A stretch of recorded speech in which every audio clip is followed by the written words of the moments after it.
So we asked him to do the honorable by bowing out to give effect to the meaning that a register that was used was not credible.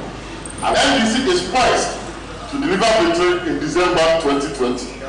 We have superior records, ideas, and ability to rescue this country from the hands of this clueless and sleepy Akufo-Addo government. We shall soon outdoor our campaign team, announce our running mate to our flag bearer, His Excellency John Dramani Mahama.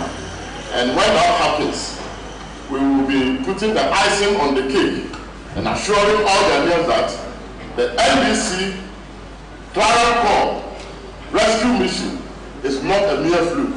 It is a very serious business that is aimed at taking Ghana from the clutches of this incompetent government. We in the NDC want to say that we support the call by the 100 professors from our universities, the National House of Chiefs, the 28 civil society organizations, the Codeo, and several other people across the country. The regional House of Chiefs are issuing statements.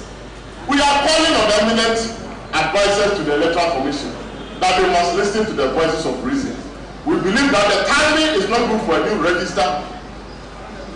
The environment is not good for a new register.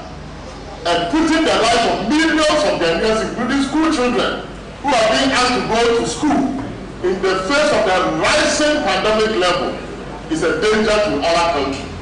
Our position is that no to a new register.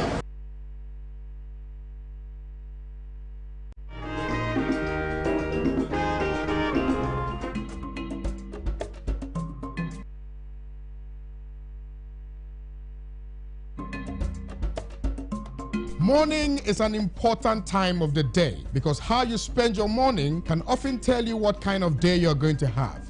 I want you to have a great day. So start your day with me because I can guarantee a great show every weekday on Good Morning Africa right here on Pan-African Television. I will be serving some inspiration, news, business, health, newspaper review, music, and so much more. Join me, Kwame Owusu-Danso on Good Morning Africa on Pan-African Television. Let's have a truly African morning. Medasi.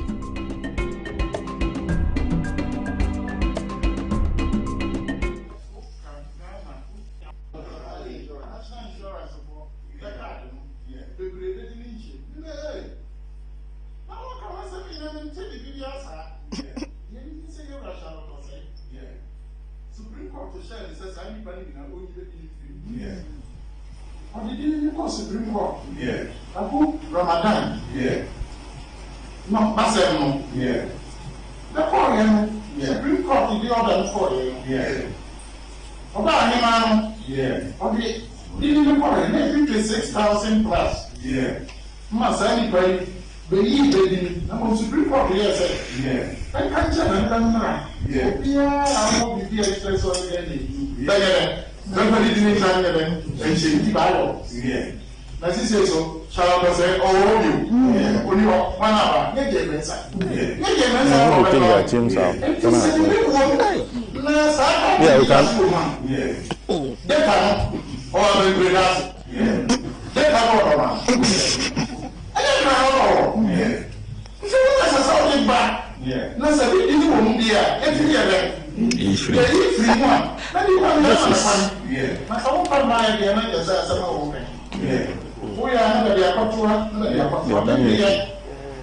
oh, okay. Some will just register now, and I can't know you can. Yeah. You didn't find a set. Yeah. Yeah. Yeah.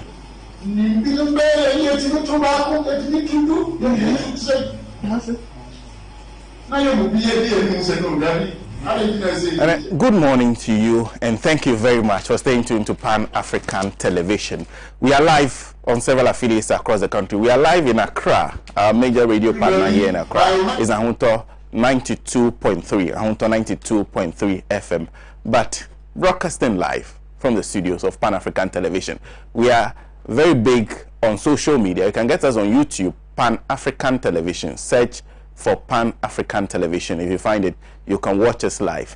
Very importantly, our Facebook viewership has been growing massively. Get us, Pan-African Television, same thing, Pan-African Television on Facebook, you'll get to watch us. And whilst you're watching, share your views with us. A lot of you have been complaining about the fact that I don't read enough of your messages on Facebook. Sometimes by the time I come there, you have given me 1.2K of messages, 1,200 messages.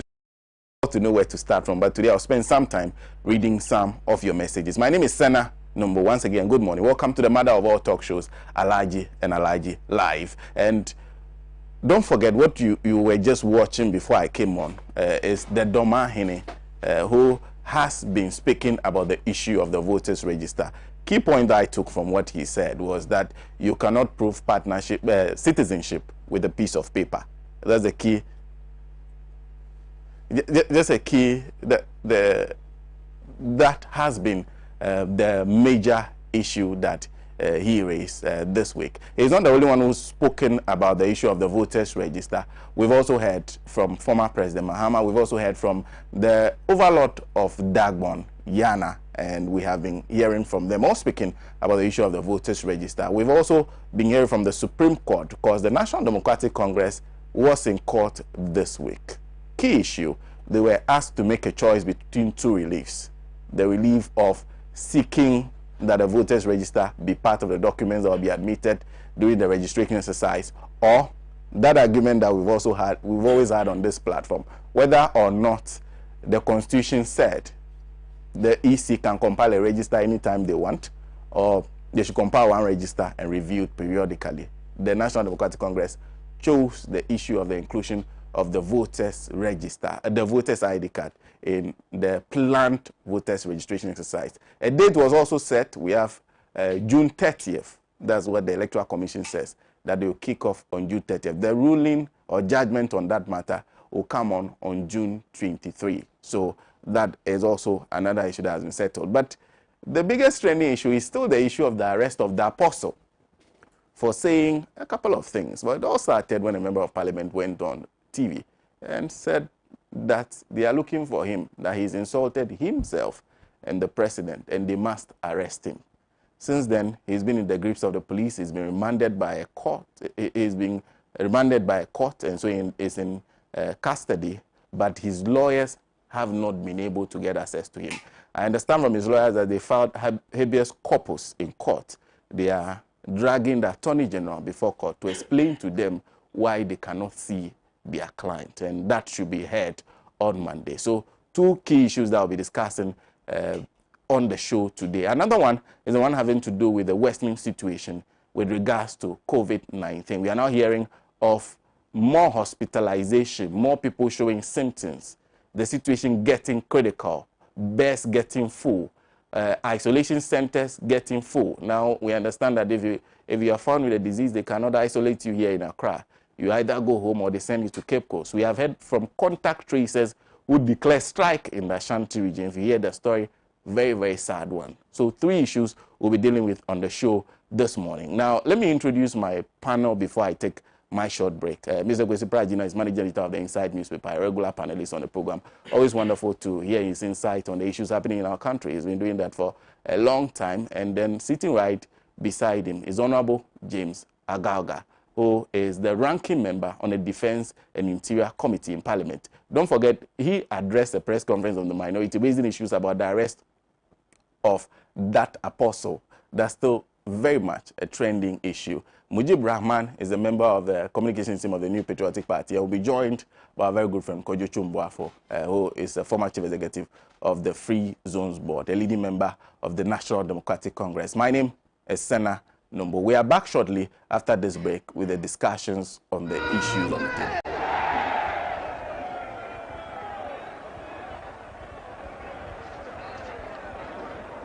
The Couch with Ahmad Pratt is about people. That's now we did bread, you know. Just Angie will be a nice sort for being about sort of one or better idea. Social issues. I want to take your opinions. You tell us the effects of drugs, what it can do. The hard talk. Some of these security crisis have not been created by those of us in Africa, those who live in the Middle East, and so on. They've been created by America, NATO, and their European allies. The human interest stories. We have a clinic at Togome, but the access, the things we have in the clinic is not good at all. Sometimes even paracetamol, they will write it for you to go and buy. Fact finding.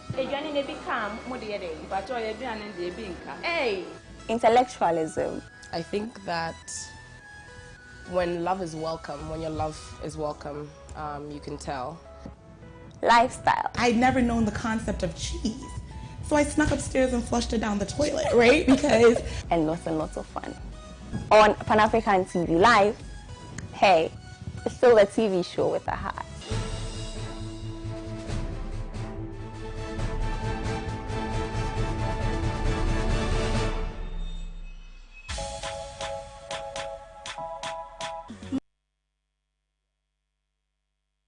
Market Stories is all about our market.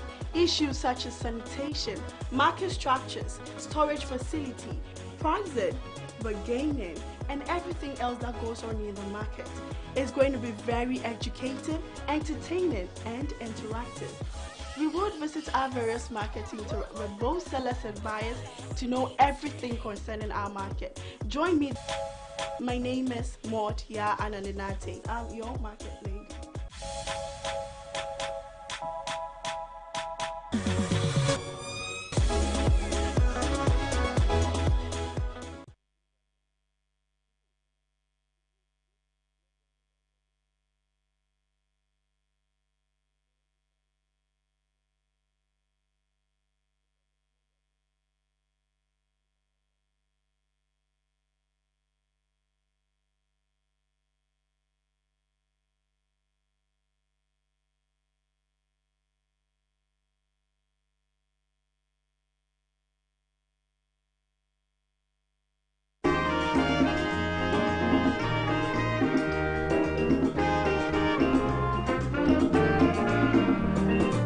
He has labored, he has suffered to lead his people into the land of freedom. He is the... From that break, my name is Sena Nombo, and I would like to once again welcome you to the mother of all talk shows, Alhaji&Alhaji. And this morning, of course, as usual, we'll discuss the major issues that made the news this week. And at the end of the day, we'll speak about it so frankly, you'll be left either educated or angry. Now, a couple of things you can do. Comment on the show. Comment on the show. If you go on Facebook, use the comment section. Share what you think about what we are talking about. There's also a number that's displayed on the screen. It's our WhatsApp and text message line. You can use that number and share your views with us. And thank you very much for joining us this morning. So we'll start off the show this morning. And our very first issue for discussion will be the issue of the arrest of, I believe, Apostle Covid19, who has been in police custody since Tuesday when he was picked up. They said they wanted to pick him up on Monday for comments that he made to mark June 4. There was an attempt, Honorable Kennedy Japan tells us, there was an attempt to pick him up on Monday. They were unable to do that. Tuesday, he was having a live interview with Happy FM. He was dragged off the interview, and he was taken away by persons who say they are from the national security. They claim to have a warrant, which nobody saw. Subsequently, we saw a video making the rounds with him holding marijuana, among several others. Since then, he's been arraigned, remanded, and his lawyers say we can't see our client. They've been to the BNI, they've been to national security, they are being told he's being transferred to the police. And so now they're asking exactly where is our client, and they are seeking answers on Monday through court. So that is one of the issues we are discussing. But we'll start off with the issue of the voters register, because former President Mahama has been speaking about the issue. He's the flag bearer leader of the largest opposition party, the National Democratic Congress. He says if the elections are flawed, the National Democratic Congress will not accept the results. If the elections are flawed, the National Democratic Congress will not accept the results.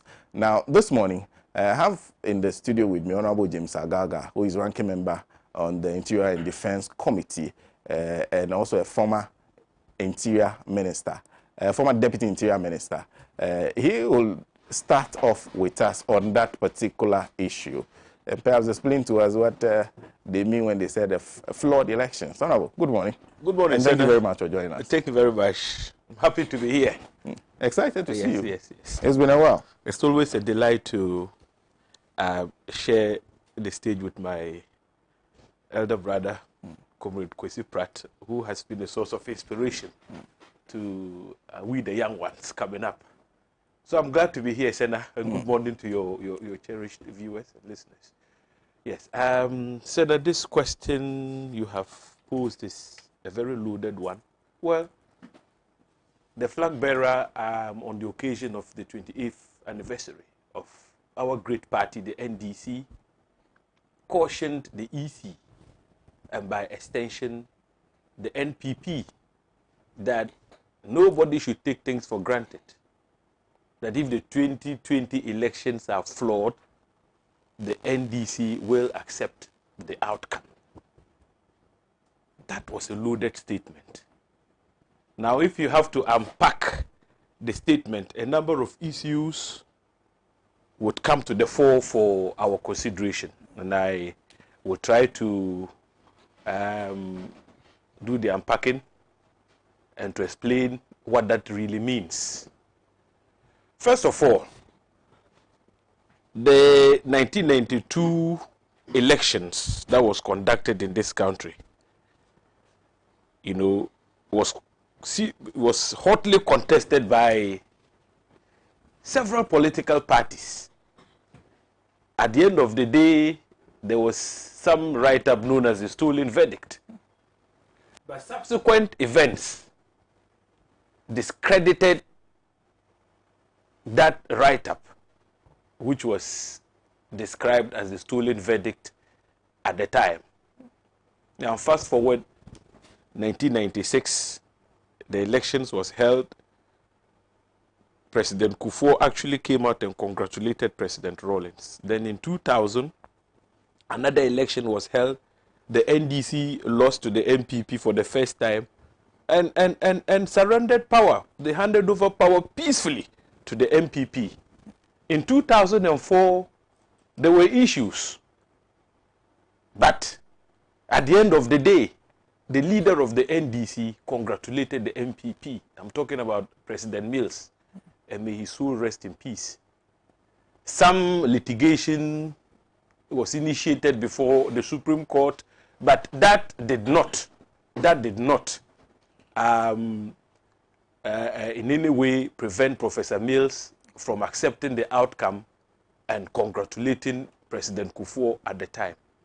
Now, Sena, in 2008, once again, elections were hotly contested. President Akufo-Addo emerged in the first round of elections, but he did not have sufficient votes to be declared the 50+1. He didn't have that. So went for the second round of voting. President Mills took a commanding lead, went to tie. President Mills eventually emerged as leader. It was very difficult for the MPP to accept the outcome.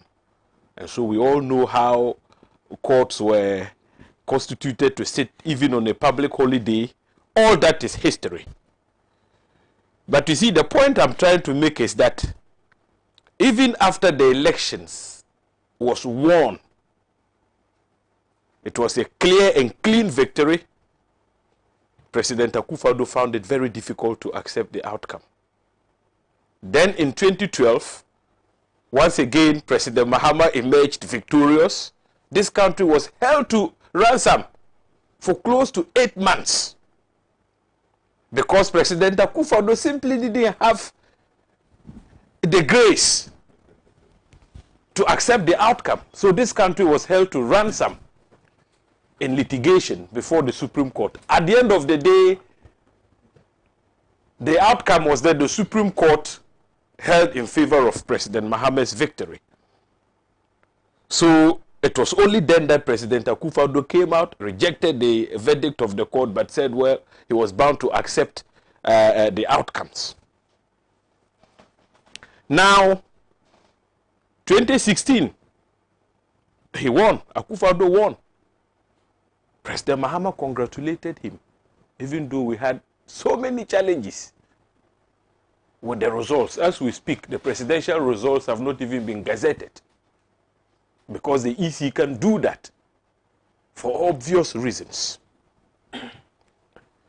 The elections in 2020 is a very difficult one for us. For the first time, Sena, in our history, voters who have been voting since 92 are now being threatened with the possibility of being disenfranchised. So many calls have been made. Civil society organizations, chiefs, a coalition of political parties, including the NDC. But the EC has elected to throw caution to the wind. They are bent on going ahead with the compilation of a new voters register, even when it is so clear that there will be time constraints. Look, as we speak, Sena, we're in the raining season. COVID-19 cases have spiked. This morning we're talking about 11,000 and above. People are dying. Only yesterday I heard about the death of the mayor for Sekendi, and may his soul rest in peace. The reports have it that he died of COVID-19. And yet, the EC, which has no regard for human life, is pushing to compile a new voters register, get people to throng the over 2,000 polling stations across the country, queue, so that they can compile a new voters register. Now, it has been argued very succinctly that the attempt to compile a new voters register at this time is unconstitutional and unlawful. The constitutionality or otherwise of the compilation of the register is before the Supreme Court. I will not want to delve into the merits for obvious reasons. But beyond the suit that is before the Supreme Court, Sena, this country, at the level of international law, shouldn't even be doing what we're doing now. We shouldn't be talking about the compilation of a new voters register now, because we are a member of the ECOWAS. The ECOWAS has adopted for itself so many protocols with the view to resolving conflict, managing conflicts, and to engender good governance as a whole. I mean, within the sub-region. The history behind the protocol, I mean, is known to everybody. This sub-region has been, you know, hit with so many conflicts, which has a direct bearing on elections, public elections, and the failure of those elections in such countries. So you can talk about Sierra Leone, you can talk about Liberia, etc., etc. So ECOWAS adapted those protocols for themselves. And the protocols are very clear that do not make substantial changes to the legal regime pertaining to the conduct of elections 6 months prior to the elections. Ghana is a leading member of the ECOWAS. This country has played a lead role in resolving conflicts which have to do with elections in the sub-region and beyond. So we played a lead role in the management and the resolution of the 2010 Ivorian conflict. Which conflict itself came about as a result of what? The flawed conduct of elections in that country. And you remember theories like Ivorite, where, I mean, some major political actors were excluded from participating in the politics of that country. So that kind of exclusion was what ignited trouble in next door Ivory Coast. Ghana played the lead role, I mean, including sending 2 contingents under the auspices of the UN to try to restore calm and peace to that country. So we should be drawing useful lessons from Ivory Coast. Fortunately for us, we are even bound by the ECOWAS protocol. And Sena, let me refer to the particular protocol for the sake of emphasis, so that we can be properly guided. So, Sena, I'm talking about Section 11, Article 2.1 of Protocol AS. That is the protocol number, AS/SP1/12/2001 on democracy and good governance, supplementary to the protocol relating to the mechanism for conflict prevention, management, resolution, peacekeeping, and security. And this protocol actually precludes member states from making any substantial modification to the electoral laws in the last 6 months before elections. But then there is an exception which says that except with the consent of majority of the political actors. So now we all know how charged the atmosphere in this country is, so far as the issue of the compilation of a new register is concerned. So you can't be talking about consensus here. IPAC means nothing to the Electoral Commission. And this is happening for the first time in our history. So let us not even talk about consensus building here. The last time an IPAC meeting was called, Sena, we all know what happened. Major political actors were not even invited. I take it that they were not invited because, I mean, the letters that were sent out, I should say, were fraudulent. Fraudulent because, I mean, if you send out letters and the timing is wrong, there is every reason to believe that the intention was to exclude certain political actors from that meeting.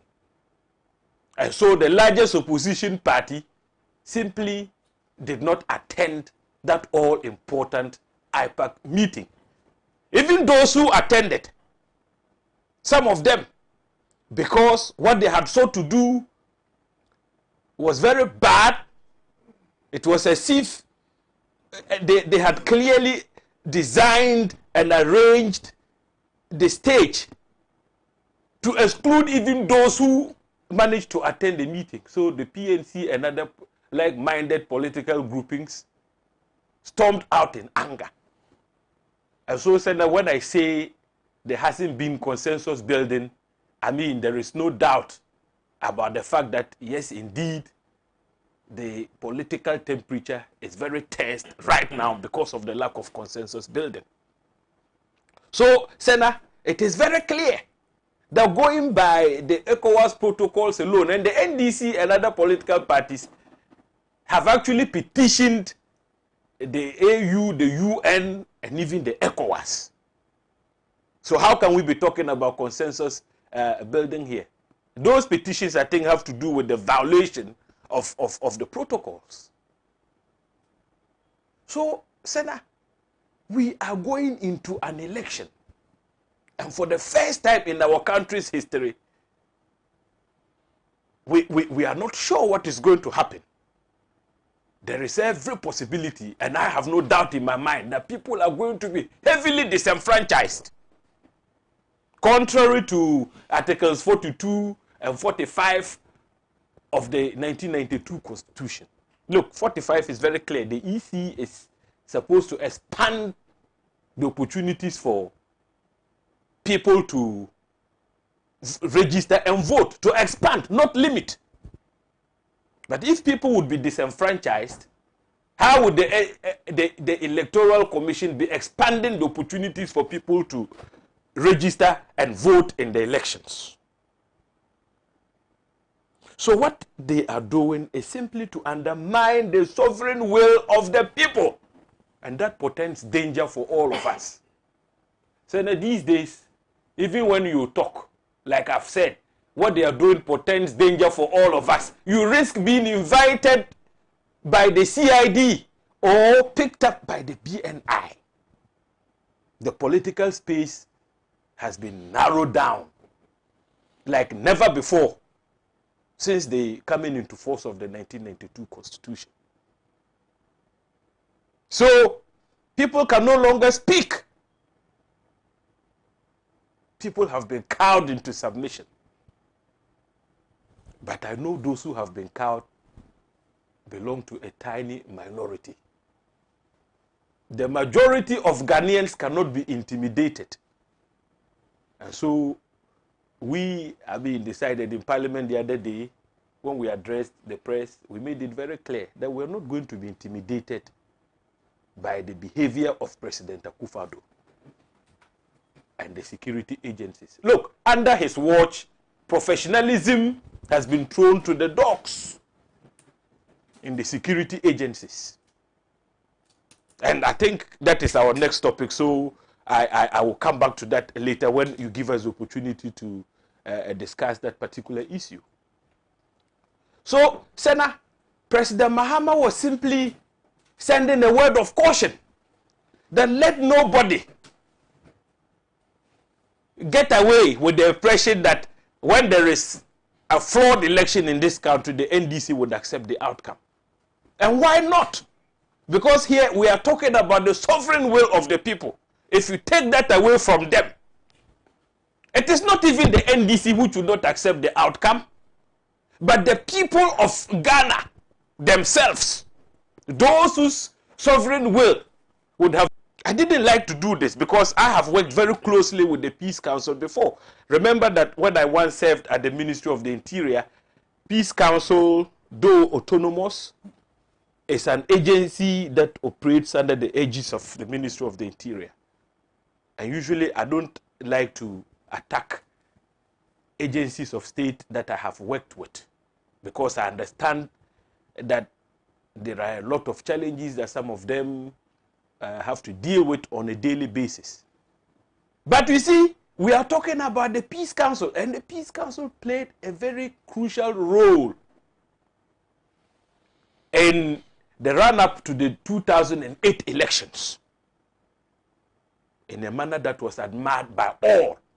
So the Peace Council has carved a niche for itself. And I can tell you, Sena, how other countries within the sub-region and beyond send delegations to come to this country and understudy our Peace Council so that they can replicate our example in their jurisdictions.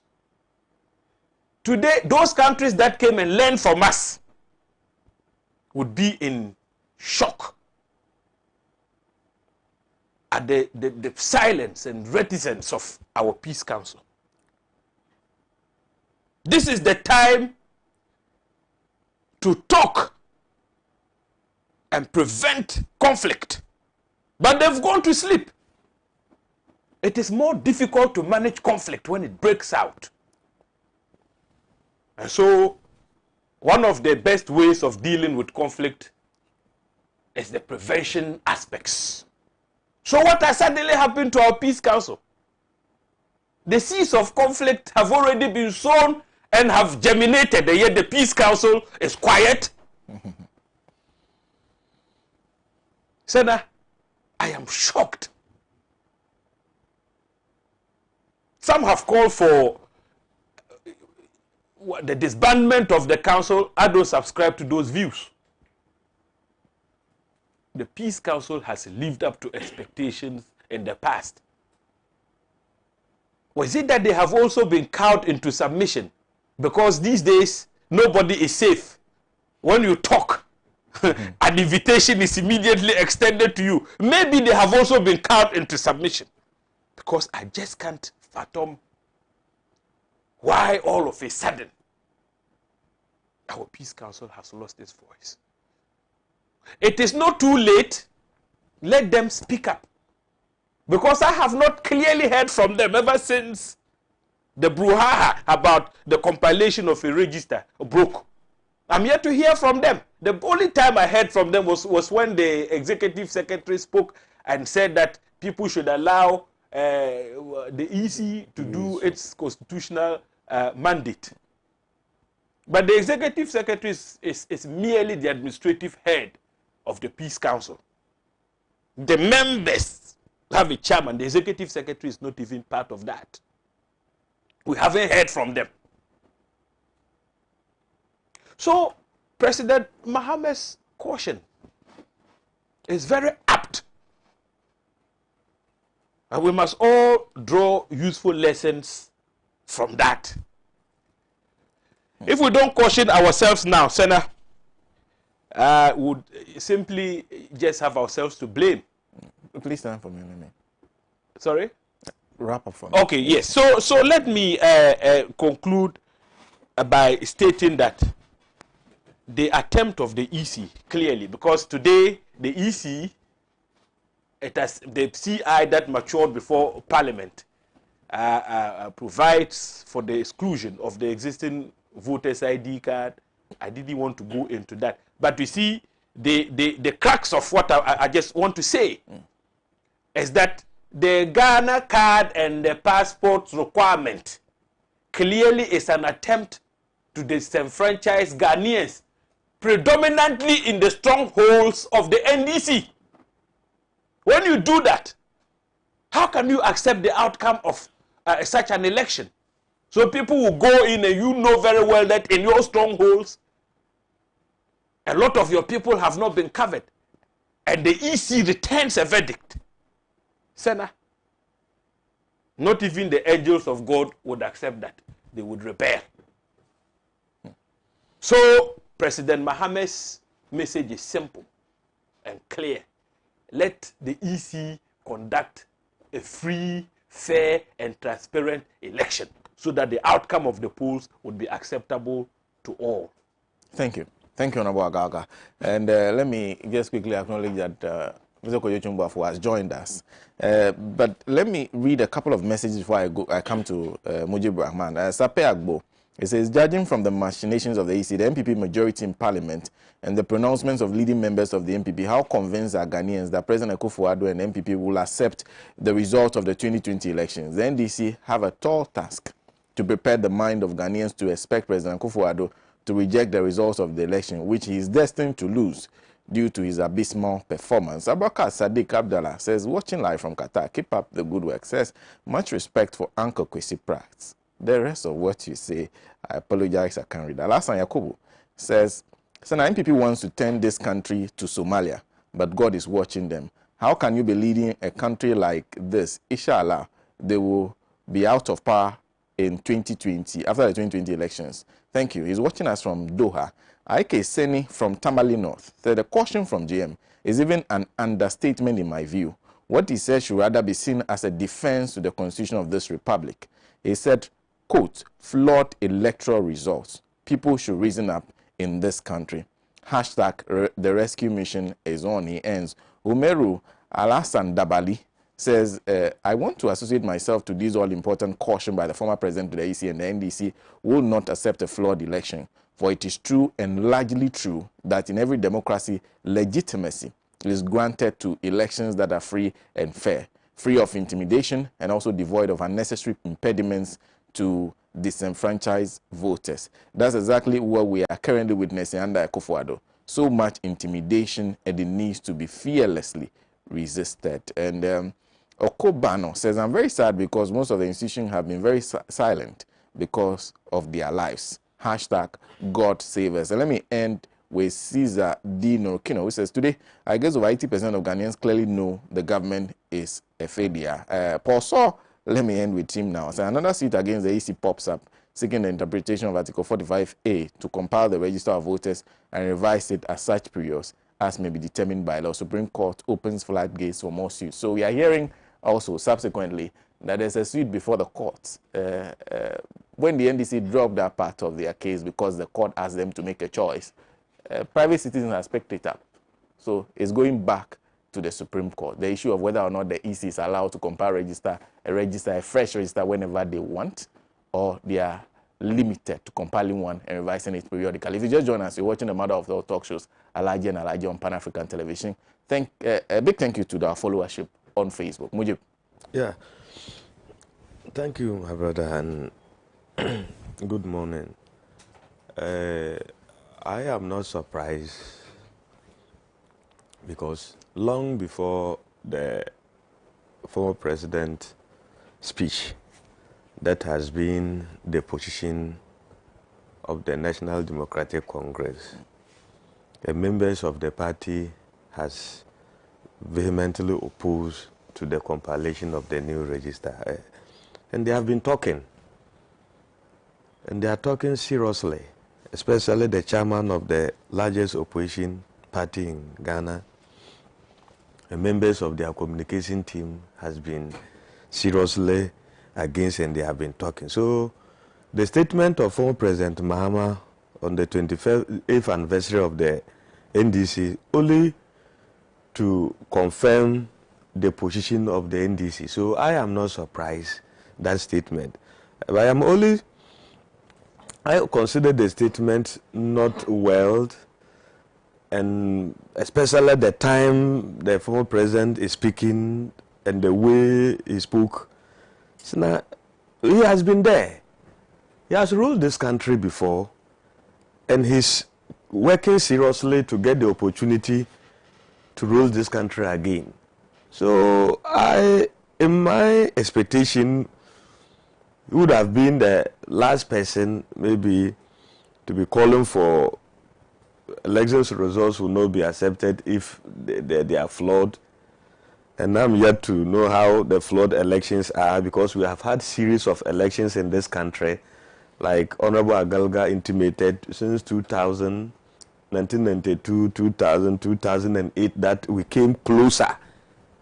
If we take a look at the elections results between former, President Atamils, may his soul rest in peace, and Nana Akufo-Addo, President of the Republic of Ghana today. Sena, and I think if there were any issues, or this country was close to a point that we are all don't want to get to, then that would have been 2008 elections.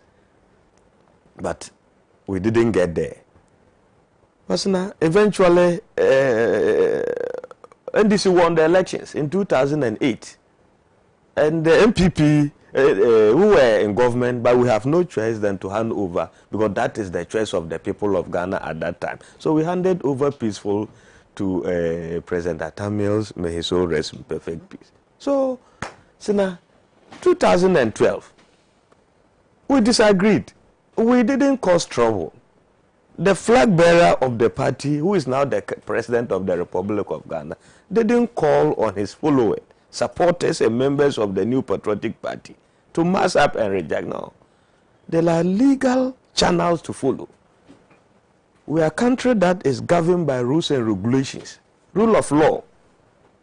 If you are aggrieved or you are peeved or you disagree with a decision, you know where to go. So that ended us in the court, Supreme Court, to challenge the results of the results of the 2012 elections. So though it spanned, but eventually the court gave it their verdict. We disagree, but we accepted the verdict for the peace and unity of this country, and we move ahead. So today, I am, as I said, I will be very surprised, because what is happening? So today, ask the question, what is happening? What is happening in respect of the Electoral Commission said they are going ahead to compile a new register? Is it a new phenomena in our electoral process, in our electoral history? We haven't seen that. It has never happened. Or they don't have the mandate. We haven't given them the opportunity to do that. And they just appear and they want to do it. Of course, no. But the question is, in that case, I will not want to go deep into it, because we have seen back and forth and we have debated over this matter. Finally, some of us said it long before, that this thing will end in court. And the only place you can get a redress for this particular issue, especially the stand of the NDC, is to get to the law court. Even some didn't even believe in the court. To the extent that some said the court judges are packed by the press. I said, look, you are treading on dangerous path. But finally, they are in the court. We are all there, the Electoral Commission. So let's allow the court to decide.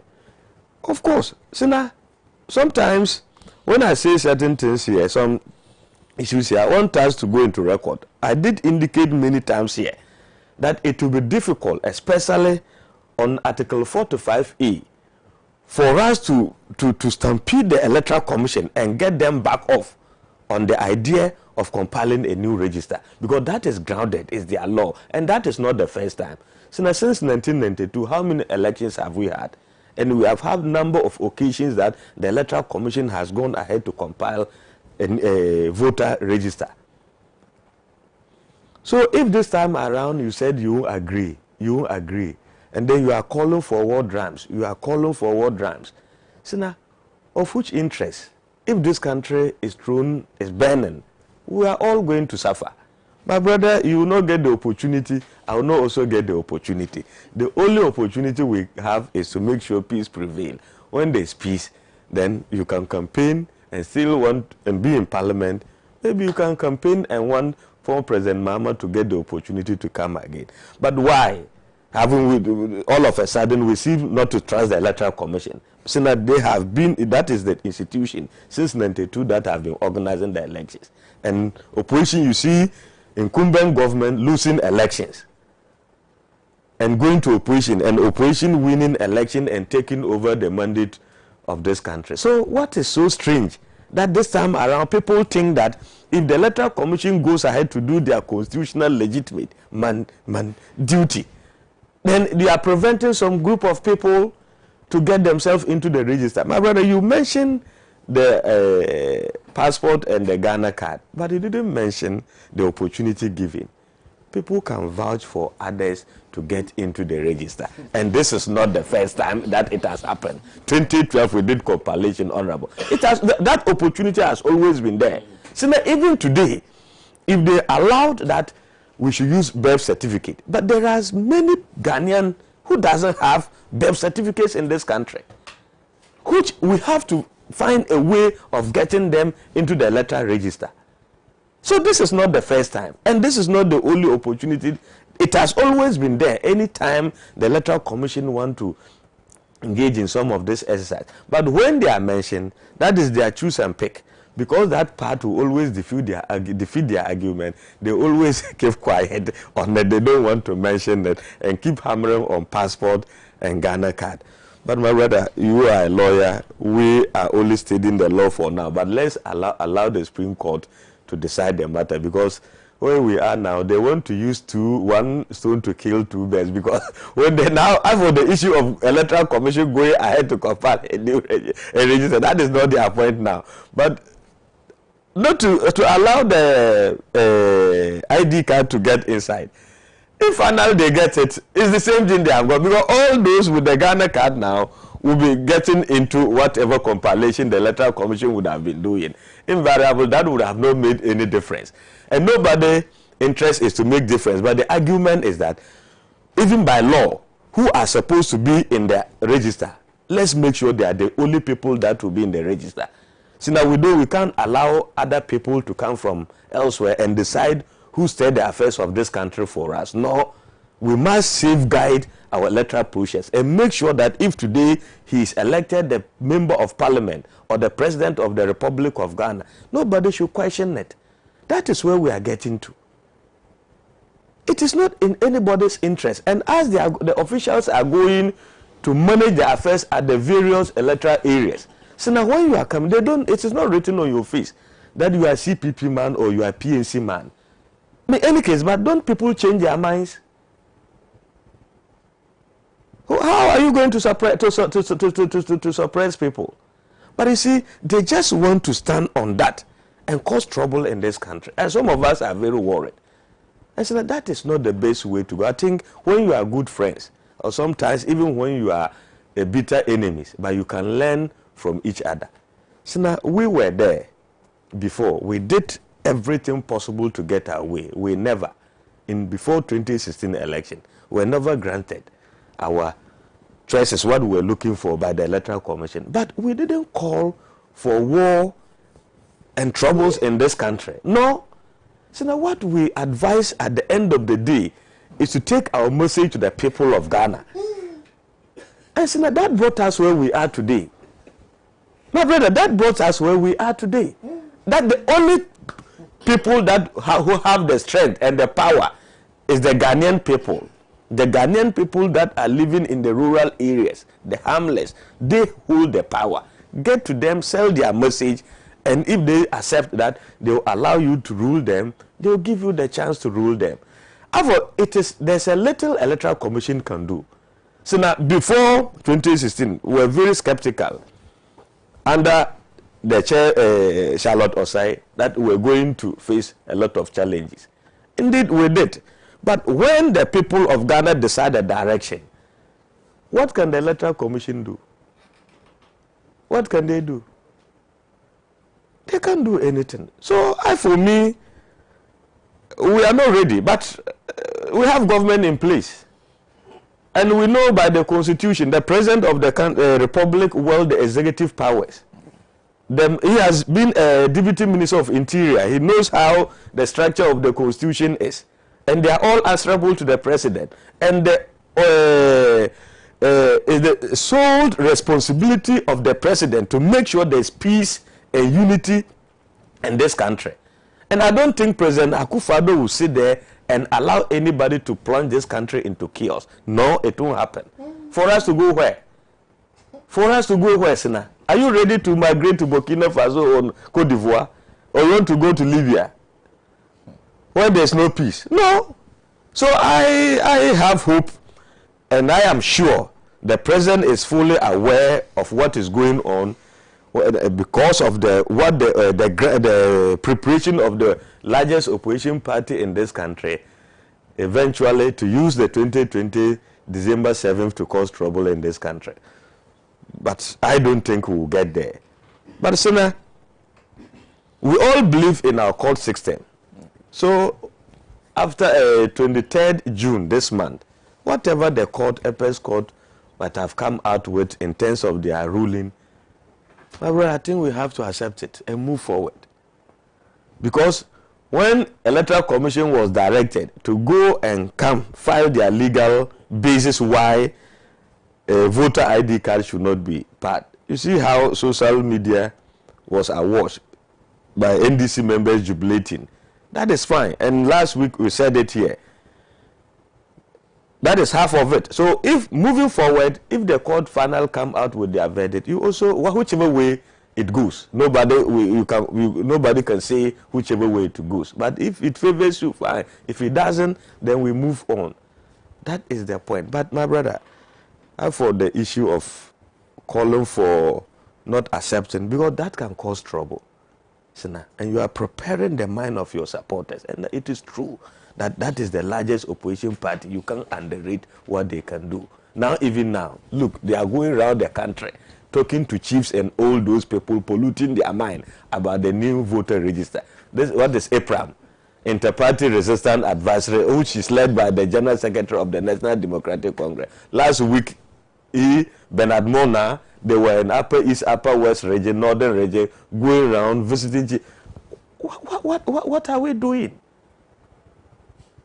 So now what are we doing to ourselves? Anyway, thank you. Thank you, Mujib Rahman. Let me just read a couple of messages before I bring in Mr. Koyochumbuafo. Komla Genya says, Ghana's elections became tension-soaked since Akufo-Addo became a presidential candidate. He is the only person who never considered defeat till he became a president.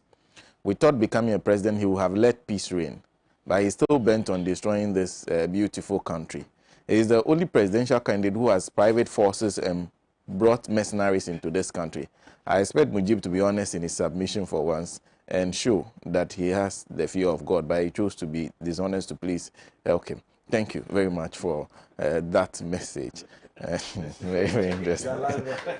Anyway, Dennis Yakwete says, Sena, JM did not say anything unpalatable, akin to beating a war drum, as some would want us to believe, but only re-echoing what Article 3 of the 1992 Constitution enjoins us to do. As I always say, there is no single document in Ghana, the procurement of which goes through critical scrutiny than the voter's ID. If you read the EC legal basis for such a needless exercise, you'll come to only one conclusion, that it is not EC in court, but rather the commissioner as an individual against the EC itself as an institution. Anyway, I have the Ghana card, passport, and existing voter's ID. I will not risk my life in this COVID-19 era to obtain another voter's ID. The EC should just be prepared to accept my Ghana card during the 2020 elections because I must vote, period. Shalom. Shalom, sent from Dennis Yakwete. Thank you very much for that message. Let me read Dr. David Percy, who says, Sena, did I hear it expressed on your show that Peace Council will intervene in the first issue of a new voters register? I think the call was for the Peace Council to intervene. He continues, having the bulk of the venerable captains of the Ghana peace industry already been throttled out in the shape of the EC's advisory committee of eminent persons? First, it must be stated without any ambiguity, the persons who habitually make up the Peace Council have always in their majority been apologists or activist front persons of the MPP since 1992. That is the reason for their loud silence. They have always advocated for power sharing on every occasion the MPP has been beaten at the elections, yet disputed their loss in 1992, in 1996, in 2008, and in 2012. Then they go on for the rest of the time MPP remains in opposition to campaign against, quote, winner takes all governance. In the subsequent elections, as part of the MPP's campaign, they, as captains of the peace industry, mount an offensive for peace and insist that MPP must be given a hearing on whatever grievance they have, real or imaginary. When the MPP is in power, they go on hibernation, blind, deaf, and mute to the MPP's machinations for electoral advantage. If needed, they wake up to make bogus calls for peace, as in the recent call on the NDC to allow the EC to do its work, or are deployed to play interference, such as the EC's Committee of Eminent Persons, or to stage a diversion or cover-up, as with the Emil Short Commission of Inquiry, the Ayawaso West Wagon voter suppression operation by the MPP militia masquerading as national security. The agenda is always the same, to advance the MPP's goals. That's Dr. David Percy. Let me end with Alhaji Hamza in Pig Farm, who says, in my humble opinion, President Mahama deserves to be congratulated for the brilliant and superb speech delivered at the day of the anniversary of the NDC, and he has our support 24/7. The speech delivered was nothing but the gospel truth, and it is clear the victory of the NDC is coming again with JDM as president, inshallah. Ghana today is gradually returning to the days of culture of silence under President Nana Addo, which is dangerous for this country, and it is time we wake up to fight against it, act dictatorial governance. Mr. Chumovo. Good morning, Sena, and good morning to your august listeners. Good morning to all my panelists, my fellow panelists. It's good to see my brother James here. Haven't seen him in a long time, so it's good to see him. As for Mujib, let me remind my brother Mujib, the Domahini used to be a judge. Just if you don't know. He's still a judge, I believe. I'm not sure if he still is, but he used to be a judge before he acceded to the throne in Doma. So at the very least, he knows a little about the law. But let me also remind you that sometimes it would appear that you were either born around 2014 or 2014, or between the time you turned 18 and around 2014, you had deliberately shut your ears. Because when we talk about people or political parties that beat war drums in this country, let me just assume that you don't know the history of this country from Nkrumah to 2008 or after the 2008 elections. Who said, "Here come 4 days here, do you?" say we prepare one of us ani apaba yankopon bo wiase no omo bia mienu amo bia 3 into a fit 2012 abaya ya ba betu die all be die. Who said that? Who said that militants on our side will be forced to become part of the political process? Who said that? Which party's general secretary threatened to kill a Supreme Court judge, Justice Atuguba? Which party's general secretary threatened to kill a Supreme Court judge? Which party's national youth organizer threatened to pound the IGP with a woman? Which parties? Who did that? Which party's national youth organizer said that the security chiefs in this country were all Igbo bad boys? Who said that? Which party's member of parliament said that they should bomb children at a park in Taifa? Who said that? Should I continue? Should I continue? So I am not sure whether your recollection of the history of this country begins from around 2014, or then you were born around 2014. If you were born around 2014, then you have grown up very quickly to be able to sit here and getting ready to vote at 6 years of age. Be that as it may, Sena, I think President Mahama's call is long overdue. Long overdue.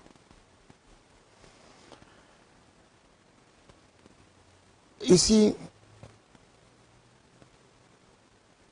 in law, and I think my brother, the venerable lawyer here, can correct me if I'm saying, lawyers call something ex ante, and it's Latin for before the fact. And then there's ex post, which is after the fact. The MPP, from the day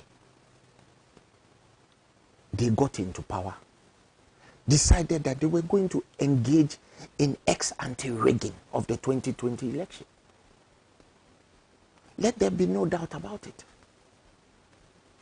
That was the reason why they divided this country into 16 regions.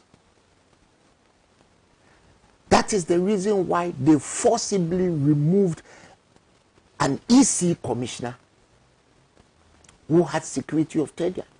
And some of the reasons adduced for removing Charlotte Osei was incompetence. Incompetence.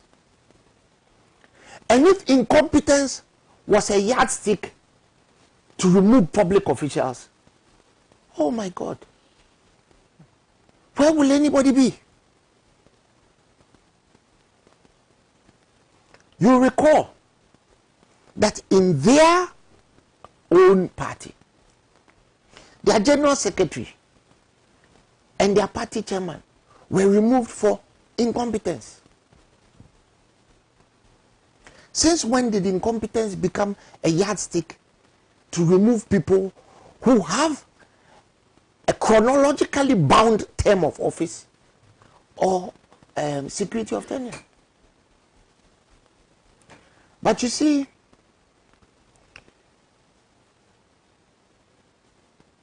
what they have done successfully over time has set a very, very bad precedent for future governments in this country.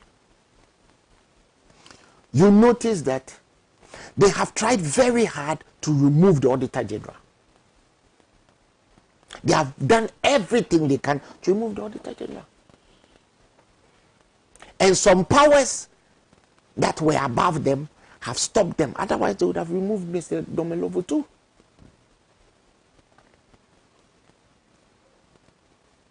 They began this process where we are now by getting rid of Charlotte Osei and bringing in somebody they knew they could malleate.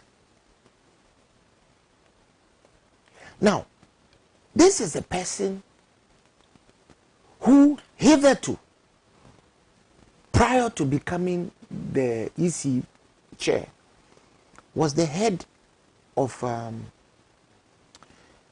NGO that specialized in governmental issues, electoral issues, invited political parties for peace building and what have you. Some of us said, and some of us told our party hierarchy not to get involved with the IEA because they were partisan political. And I said, and my general secretary will confirm if you ask him today, I told him that if the shoe fits the other foot, we will not see the same things. Was I right or was I wrong? Go back and read some of the things that the IEA said at the time that this EC chair was their boss. One of the things she said was that the Electoral Commission should understand that even though they have been, they are understood to basically not be under the control of or thumb of government, they can do whatever they please. It doesn't mean they can do whatever they please. They should listen to all sides. Is that what is happening now? The National House of Chiefs, our respected chiefs, have called the EC commissioners to a meeting. Have they gone? Today, as we speak, the EC commissioner's boss, the EC commissioner's house is guarded more than Fort Knox. There are tanks, what do you call it, Scud missiles, anything you can think of.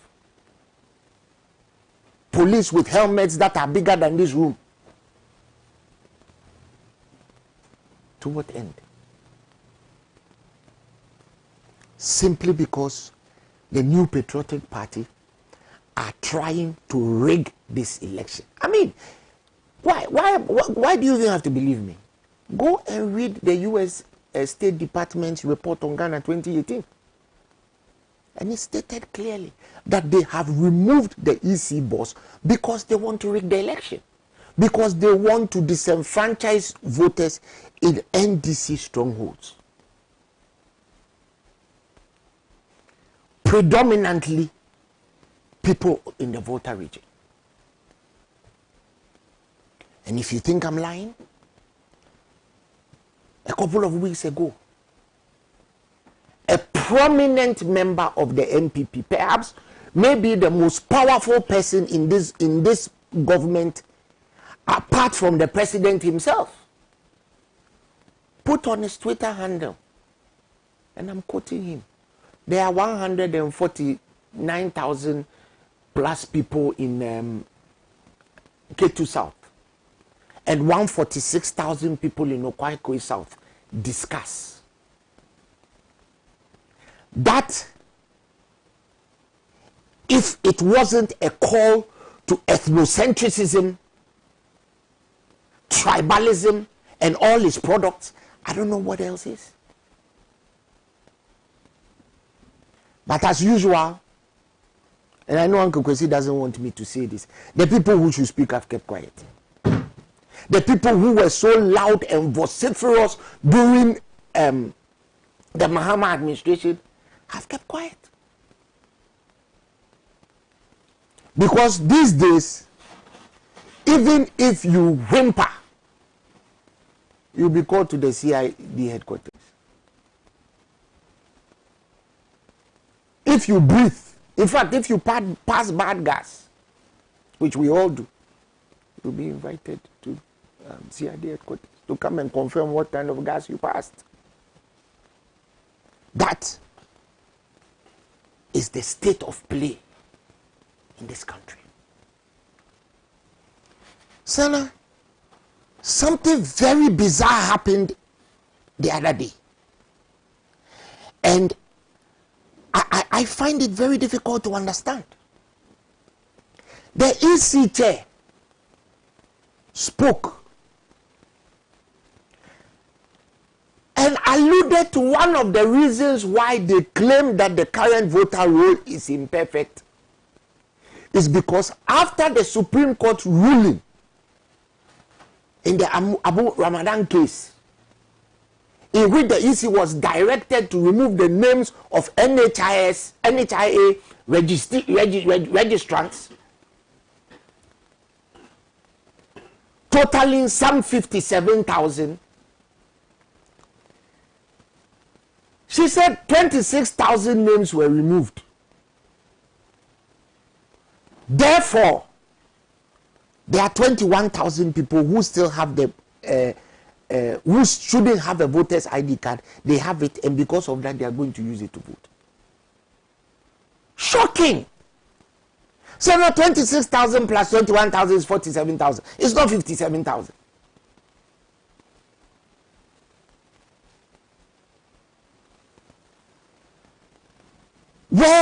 What I am trying to understand, why all those people sitting there are lawyers. Do they not understand the concept of perpetual succession? Why is it that if NDC borrows money from the IMF and MPP comes to power, they say you cannot say you won't pay? The Supreme Court gave specific orders for the EC to go and purge that register and allow the people who were purged to prove that they were Ghanaians and come back and register. So isn't it rather the case that those who didn't come back to register may not be Ghanaians, and as such, the exercise that the Supreme Court conducted was the right exercise? That the register has been purged? Am I making sense? Listen again. Supreme Court directed that 57,000 people registered with NHIA cards. So they should be purged and asked to register again. After that was done, 26,000 people successfully registered. And then you come and tell us that after the purge, that has succeeded in calling the register vis-a-vis the reliefs that the plaintiff sought. You are now saying that the people with those cards will vote again. What stops you from purging them if you think that they will vote again? Are we saying that in this country we cannot challenge ineligible voters? James, isn't there a law that allows you to challenge somebody you think is ineligible? Absolutely. So what is wrong with these people? Mujib, what is wrong with you people? Look, I keep saying this and I will say it again. For those of you in the MPP who are not good students of history, remember that everything in life is transient. And by definition, the present government is transient. One day they will go. And woe is you when that day happens. Because the precedents you have set will be multiplied exponentially. Take that as a guarantee. Why? When the NDC passed the causing financial loss law, between the NDC and the MPP, how many, who has been jailed more with causing financial loss to the state? Count it. because the law is nebulous. You can limit it to 4 A4 sheets. 4 A4 sheets.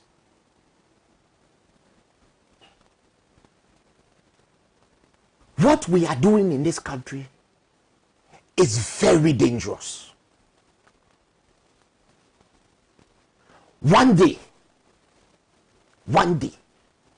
we will come and sit here and Mujib will be asking an NDC government to have a human face. Let me make that prediction now. Look, we are in a period where the whole world has been attacked by a virus we can't see. And common sense, let's remove all the legalities for a moment.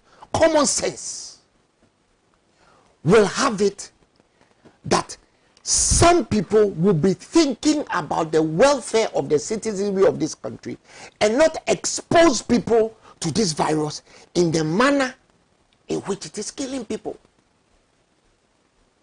The most advanced, the country with the most advanced healthcare system in this world, and I've lived there for 18 years, so I know. The United States of America. As we speak today, they have topped 2 million infections. 140,000 people dead.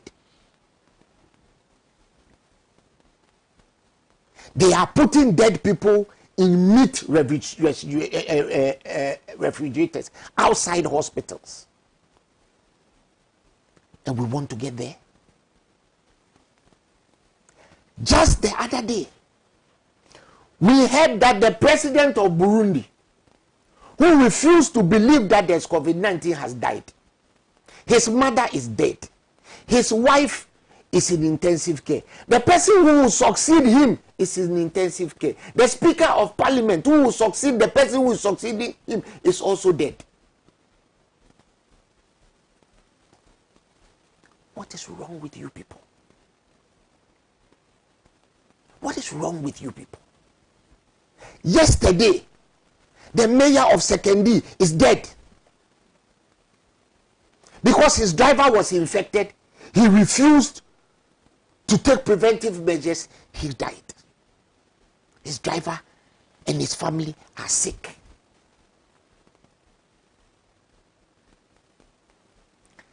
As we speak in this country, we have lost one of the most foremost doctors, nephrology expert. He's gone. The other day, another prominent doctor who is the CEO of a very prominent hospital in this country, private hospital, and his family have tested positive. They are sick. He was trying to save lives. What is wrong with you people? What is wrong with you people, Mujib? And then Dr. Nsiasari, a medical doctor who has been chosen to advise the president on COVID-19, comes out and now becomes an advisor to the Electoral Commission that they can go ahead and hold the registration because it is safe. Is it safe? Within the last 2 weeks, over 1,500 people have been infected. As we speak, this morning, between yesterday and today, 269 new infectees. We are now topping 11,000 800 and something. What is wrong with you people, Mujib? What is wrong with you people? COVID-19 delayed the supposed registration by over 2.5 months.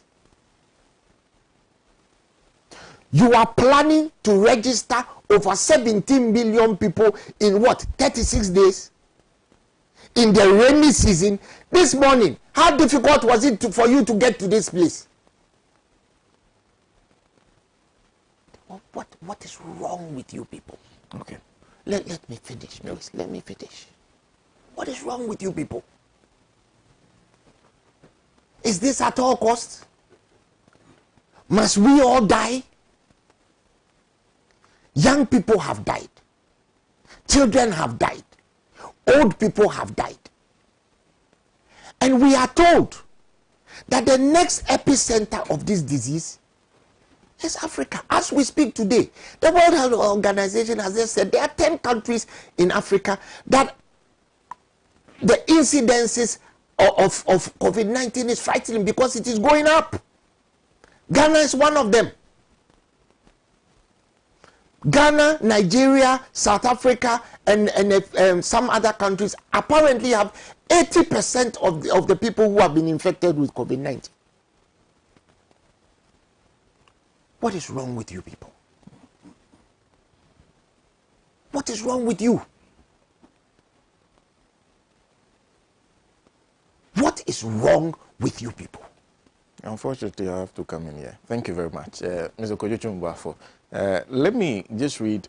A friend just sent me the U.S. State Department report that you were talking about. He said I should read it. And he circles it, is the part where it talks about the Electoral Commission. And it reads, the June ouster of the Electoral Commission chairperson and the president's subsequent stacking of the Electoral Commission with persons considered to be biased in favor of the ruling party raised questions about whether the body might be used to stifle voter registration amongst the opposition's base. And that is from the U.S. State Department. They raised those concerns a bit earlier. Let me read just a few messages. I'll come to Mr. Pratt shortly. David Sena says, good morning. Please tell the MPP rep that no one is contesting the authority of the EC to execute their mandate. What we are complaining about is the obvious intention of the EC to deny majority of Ghanaians the opportunity to register, as well as the limitation of the time for the EC to conduct a credible voters registration. Thank you. Kwesi in the UK says, Sena, while NDC is battling MPP with their hidden security diversions, NDC should keep focus on all MPP rigging election plans from the EC to the printing of the ballot papers. Tafa Inamre here says, these days, our MPP friends are quick to refer us to the comment made by the President Mahama about the EC being independent and must be allowed to do their work. Yes, it's true that President Mahama had made the comment and he was right then, because the EC that President Mahama said was independent and credible was the same EC that declared President Mahama's opponent victorious. I don't think President Mahama would have said that. He would have said the then EC was independent and credible if Madame Charlotte Osei was seen in the midst of his female appointees dancing and having fun. I don't also think he would have said that if one of the then EC bosses had said the MPP was a threat to our democracy. Thank you for those messages. Please, before Akokwesi comes, give 1 second. As we speak today, there are reports that many people in our own parliament are infected because of CI maturing. Parliament does not close down. It is reported, and I didn't see it, the majority leader said it, that some of the people who have been infected, some of the parliamentarians have refused to self-isolate. So James, advise yourself. Mr. Pratt.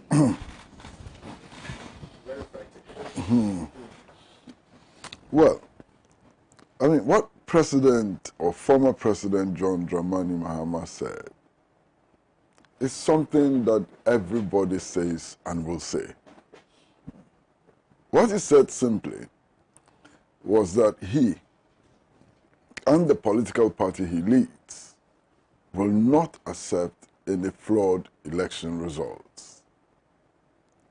Can there be anything wrong with that? Is there anybody anywhere in the universe who will accept flawed election results? There's nobody anywhere in the universe who would accept flawed election results. And I find nothing wrong with what the former president said. Now, it leads us to a discussion of what a flawed election result may be. But even before I go there, I need to make the point that if you look at the National Democratic Congress, perhaps if you look at the political landscape in Ghana, you would consider former President John Dramani Mahama as a dove and not a hawk. Now, even if the dove on the political landscape is compelled by the circumstances in which we find ourselves to make such a statement, it only points to the gravity of our situation. And I think that's important for all of us to take heed. Now, what will a flawed election result be? Let's look at this. There are three primary qualifications for a voter in Ghana. One, that you must be a citizen of Ghana. That two, you must be 18 years and above. And that three, you ought to be of sound mind. You understand? Three qualifications. Now, if you look at these three qualifications, the Electoral Commission is not clothed with any authority to determine any of these three qualifications. The Electoral Commission does not have the authority to determine who a Ghanaian is. The Electoral Commission does not have the authority to determine who is 18 years and above. And the Electoral Commission certainly does not have the capacity to determine who is of sound mind. I hope you understand what I'm saying. There are other legally mandated, constitutionally mandated state institutions with those authorities. And the Electoral Commission doesn't have supervisory responsibility over those state institutions. So when those state institutions have made declarations, the Electoral Commission cannot say it agrees or disagrees with them.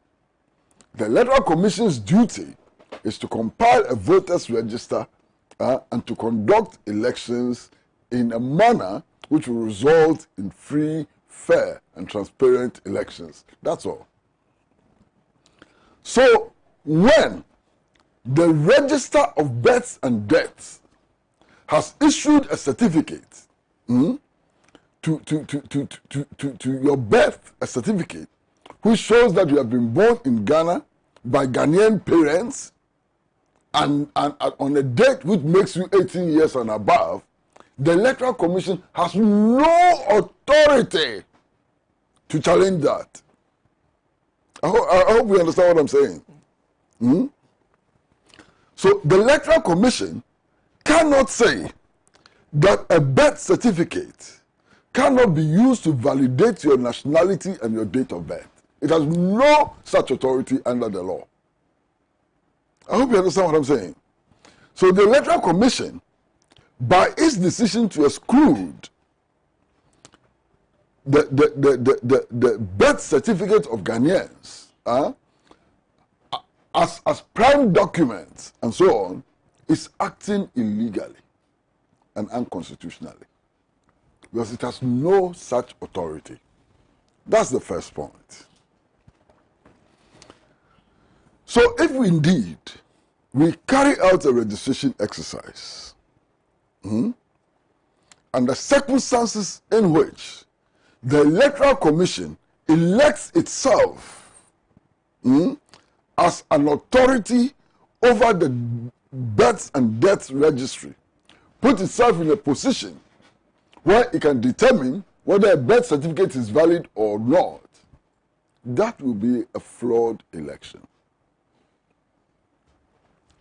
Clearly, voting in an election is not compulsory in Ghana. Voting in an election is not compulsory in Ghana. But the right to vote is a right of citizenship guaranteed to all citizens who are 18 years and above. And the Electoral Commission has no authority to deny any Ghanaian, bona fide Ghanaian, who is 18 years and above from exercising that responsibility. I think that is also very clear. So if you have a situation in which the Electoral Commission is deliberately preventing Ghanaians who are qualified to vote from voting, that would be an act of illegality, an act which would be unconstitutional, and therefore that can lead to a flawed election.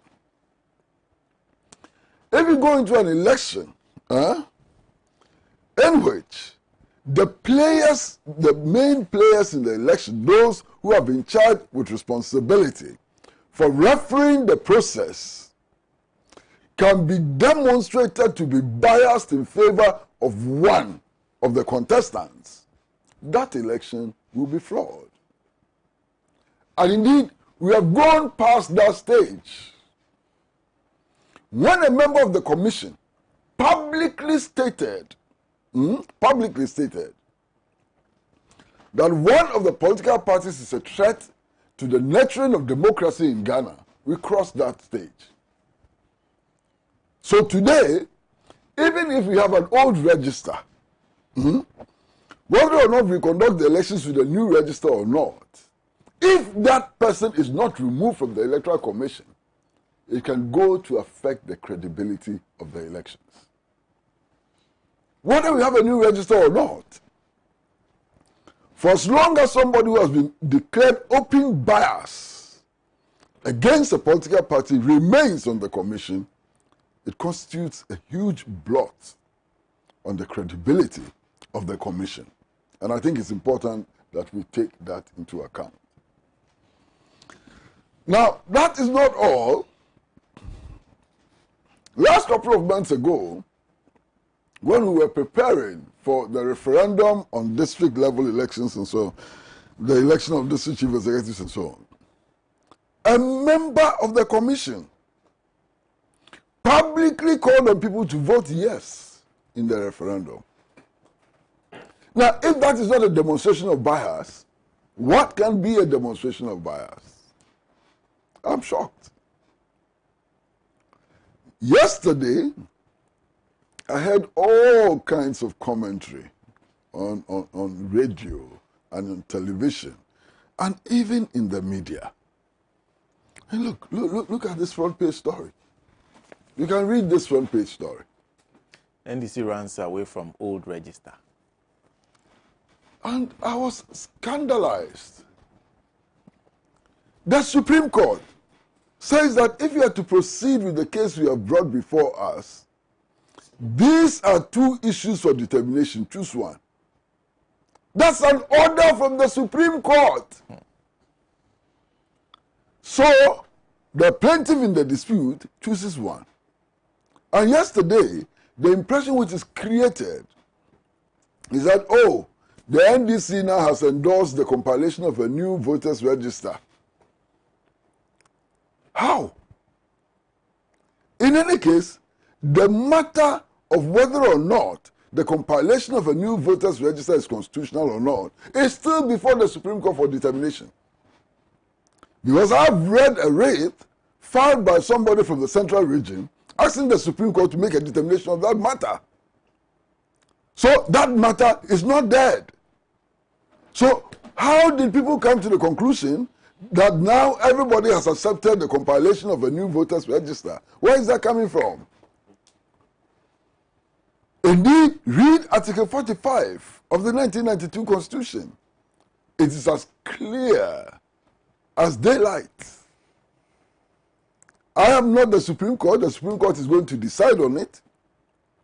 But with my capacity to read and understand English, it is clear as daylight that the Constitution does not confer on the Electoral Commission any authority to compile any new voters register anytime it wishes. Indeed, even when it comes to the review of the existing register, The Constitution is clear. It says it must be done according to law. There are fetters. There are fetters to the powers of the Commission, even when it comes to reviewing the register. And I don't understand what all this is about. In any case, the New Patriotic Party has made a statement loud and clear. And I don't know why we are not paying attention to the New Patriotic Party. The chairman of the campaign team of the New Patriotic Party, former chairman of the New Patriotic Party, Mr. Peter McMenu, he has said, made a public statement to the effect that as far as he's concerned, his party can win clean, fair and transparent elections even with the old register. So if the NPP is convinced that we can conduct free, transparent and fair elections with the old register, why are we beating ourselves? Why are we making all this noise? That is not my statement. That's a statement for the NPP's top spokesperson on elections. Should I say more? Who should speak again? They say that even if we use the old register, they will win clean, fair, and transparent elections. So if that is the case, why are we going to compile a new register? You see, my brother, sometimes it is very difficult to understand public officials, some public officials, extremely difficult. We were told that this new register, if it was compiled from April 18th, the register will be ready in November. That's what the Electoral Commission told us. Now, we are going to start the compilation of the register at the end of June. So, when will the register be ready for elections on December 17th? The Electoral Commission is deliberately sowing seeds of chaos. And it must be reminded that if it sows seeds of chaos in Ghana, all of us, including members of the Commission, will reap the fruits of chaos. They are the people who are sowing this seeds of chaos. Now, my brother Mujib is one of the leading communicators of the New Patriotic Party. And on this very program this morning, he said something which has shocked me completely. Now, he's saying that according to the rules now, you understand, if you register as a voter and you get your card, you can vouch for others to go and register as Ghanaians above the age of 18 and of sound mind, so that they can also register. Mujib, is not true. Practical process. When you go to the center to register and your name is written down and a sheet of paper is given to you, what you have is not a valid voter ID card. What you have is a paper which says that you have started the process. Because there are various processes leading to your becoming a registered voter. We have processes for challenging, for example. So those challenges must be heard, and determinations must be made on the challenges. The voter register, provisional voters register, not the voters register, provisional voters register is also exhibited for those who have gone to register to correct errors in the register, and also for people to have the opportunity to challenge and so on. So you cannot, and indeed you cannot use that slip of paper which is given you when you go to register on the first day to guarantee for anybody until the voters register has been compiled. So unless you are being told that when the voter register has been compiled, for people who have passports and national ID cards, at a certain point, it will be reopened for others who do not have national ID cards and passports to register. Because otherwise, this arrangement doesn't make any sense. It doesn't make any sense at all. You understand? Now, there's another problem which we need to address our minds to. When will the process for filing of nomination begin and when will it end? And what role will the voters register play in that exercise? And I need answers. All of us need answers about that. Because in the first instance, when the registration was going to start on April 18th, it was going to end in November. Now we are starting at the end of June. So when would we open registration and so on? I mean, incredible. Now, my brother, look, there are so many people who are sympathizers or maybe members of the New Patriotic Party who would not be able to register under these circumstances unless special arrangements are made for them. Because all of us face the same problems. Unless special arrangements are made for them to obtain passports, and from what I know, the passport office has not been working for some time. Unless a special dispensation is created to give them passports and national ID cards and so on, they will face the same problems. You understand? And that will become a huge problem for all of us, irrespective of our political inclination, irrespective of our political party affiliation and so on. We are all heading into a huge problem, leading to a national catastrophe.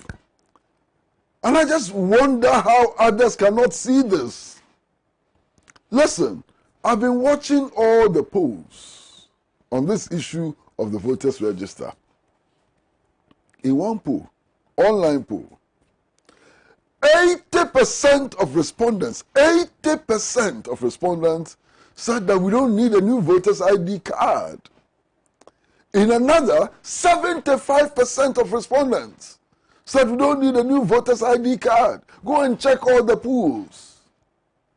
If you check all the polls, the vast majority of the Ghanaian people are saying that this is a needless and useless exercise which can accentuate divisions in our society and lead to chaos. Why are we not listening? Why are we not listening? Look, there are so many other reasons why this voter registration thing ought to be rejected. And I've said it many times. We knew that there will be elections on December 7th, 2020, as far back as 1992. Alright? As far back as 1992, we knew. The moment the Constitution was promulgated, we knew that there would be elections this year. And the elections would occur on December 7th, 2020. If there are things to be done, why have we waited until now? One of the reasons that this is a most inappropriate time to embark upon such an exercise is simply what everybody has said and everybody agrees on. COVID-19. You are now registering more than 200 cases a day. That's the current trend. More than 200 cases a day.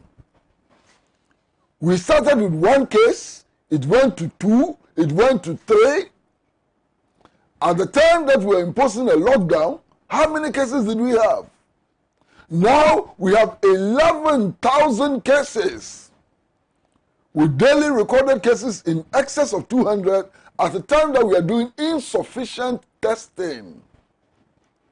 Are we not frightened? Yesterday, I was speaking to a friend of mine, a lady who is a member of the New Patriotic Party, card-bearing member of the New Patriotic Party.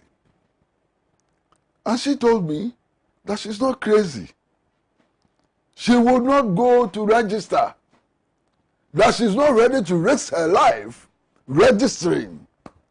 And that even when her party came to power, what has the party done for her?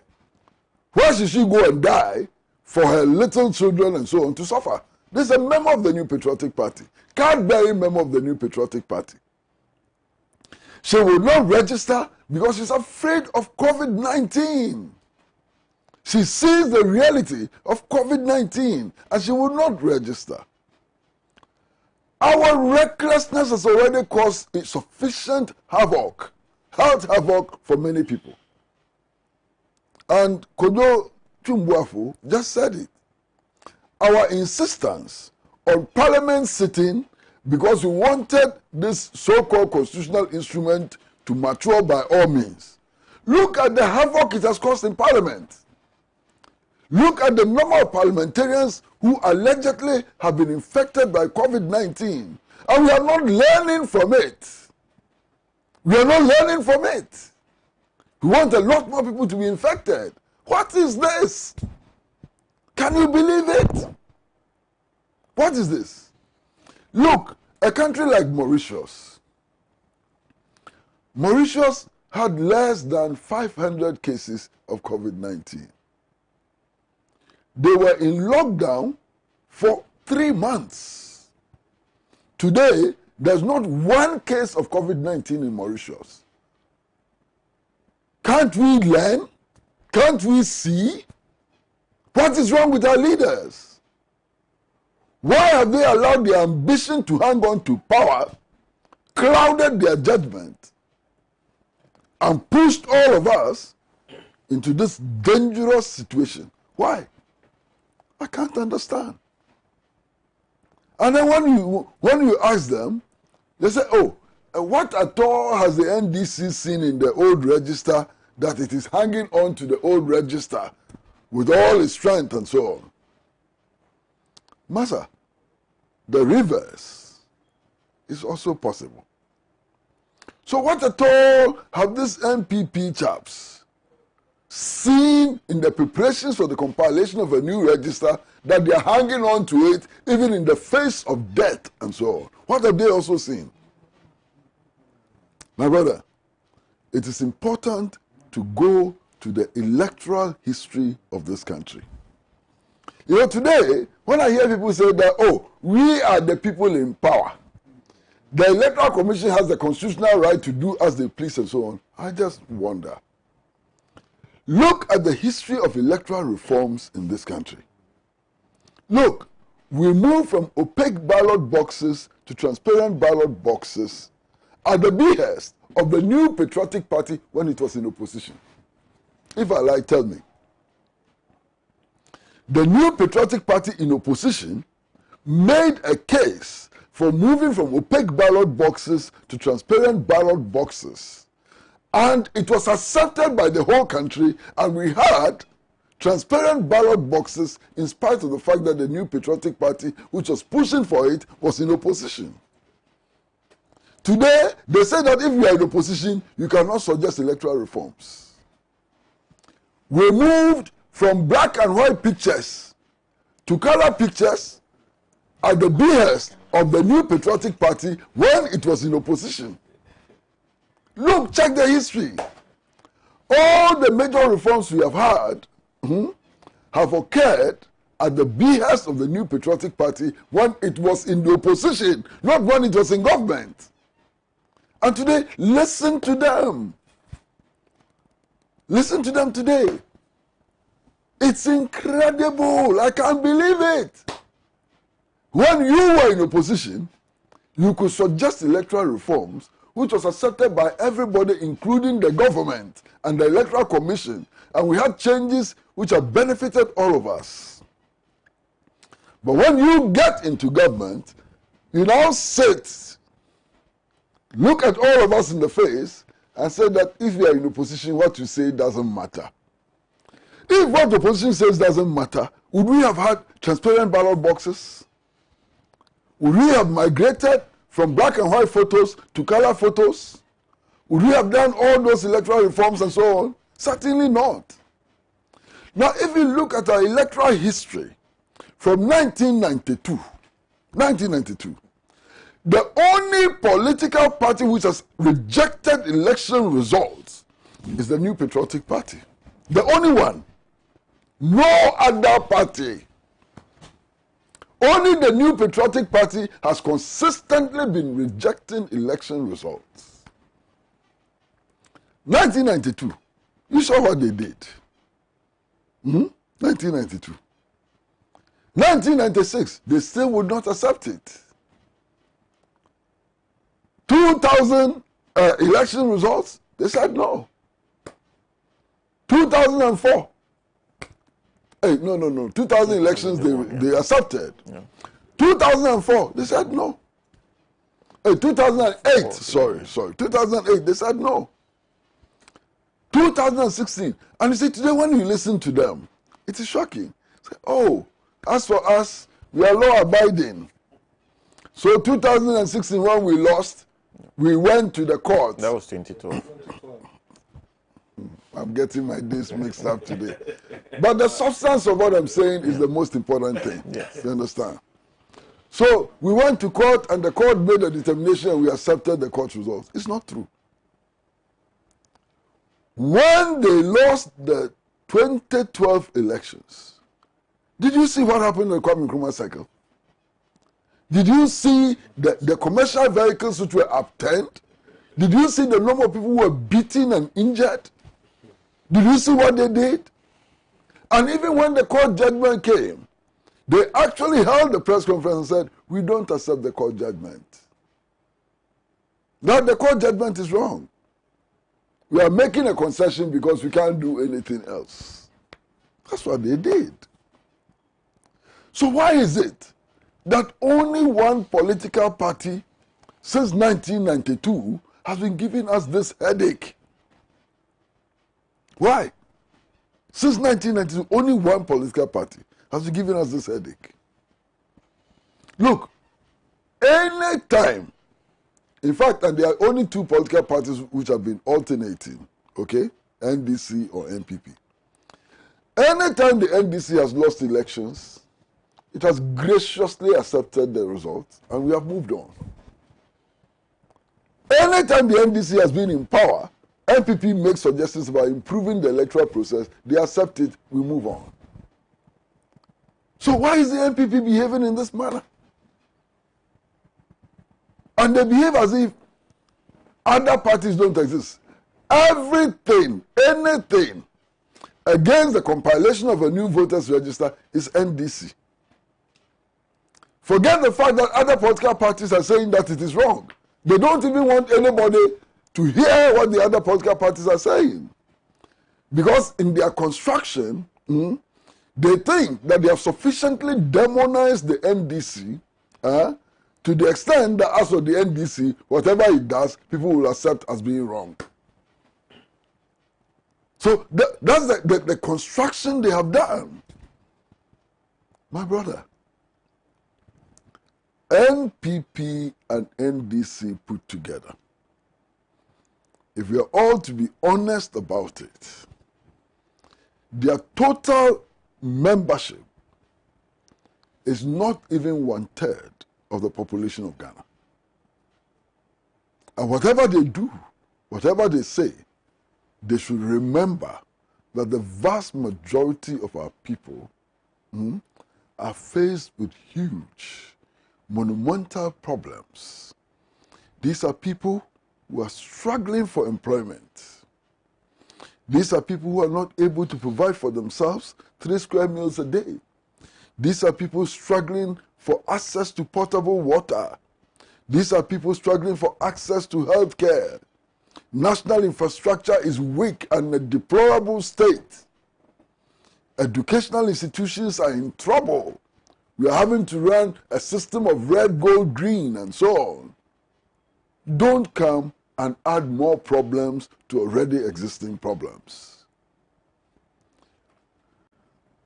At the end of the day, what they tell us is that whether we like it or not, and the arrogance of it, public institution running on the basis of the power that we have entrusted to them. Look, it is because all 30 million Ghanaians cannot go and sit in the Electoral Commission to conduct elections that we have selected some commissioners to go and do our work. The people we have selected, employed to go and do our work, look us in the face and say, whether you like it or not, I'm going to do it. What arrogance! Whether we like it or not, who put them there?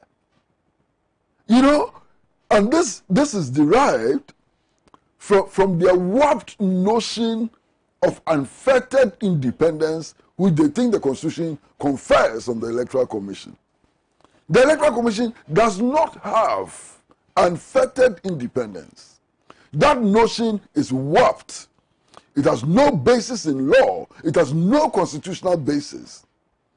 And when they drink themselves into stupor, I'm talking about power drunkenness. That's what I'm talking about. I'm not talking about drunkenness based on alcohol. Power drunkenness.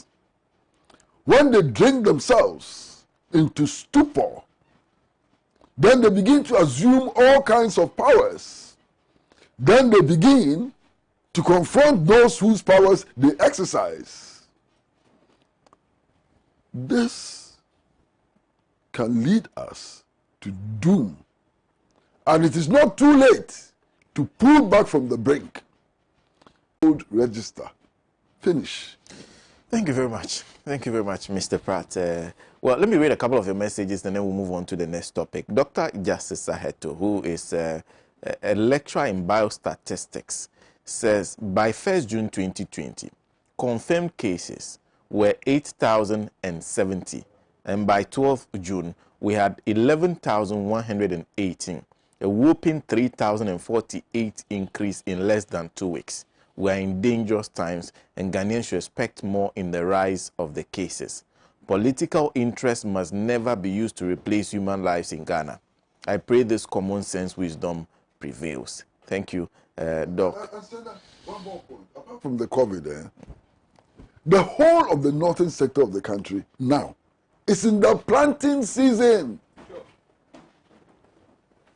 I am privy to some studies which were done in 1986, which suggested that whole households in the north, $100 a year, which is 500 Ghana cedis, will make a substantial difference in their lives. They are in the planting season. This is the planting season. This is the time you want to go and do voter registration. Are you crazy?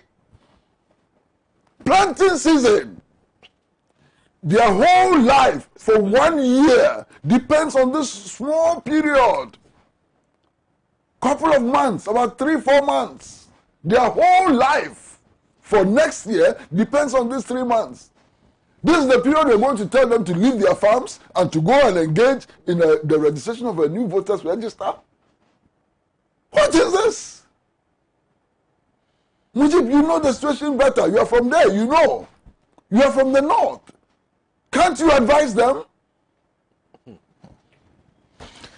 Well, Stephen I think we also owe it to your listeners to inform them that 86 police recruits in the Upper East region, police recruits have contracted COVID-19.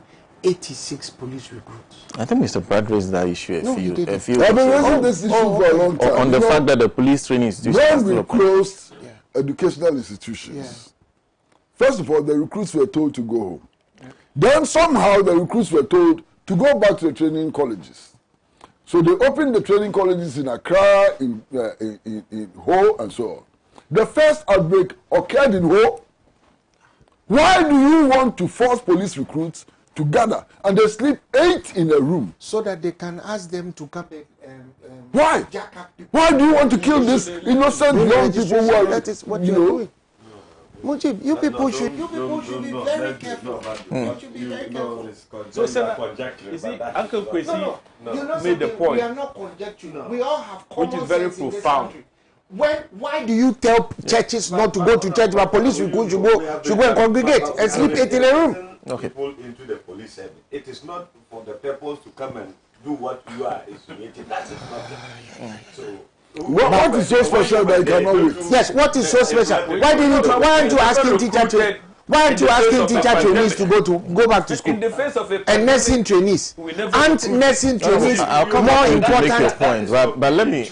Just not far long ago, you were accusing the government of not being proactive in terms of our security situation in this country. No, Sena, and you are talking of numbers of the police service in this country. Sena, it's just a brief one. It's not a long statement. Just to reinforce what Uncle Kwesi has said, you see, in the north, we have only one rainy season in the year.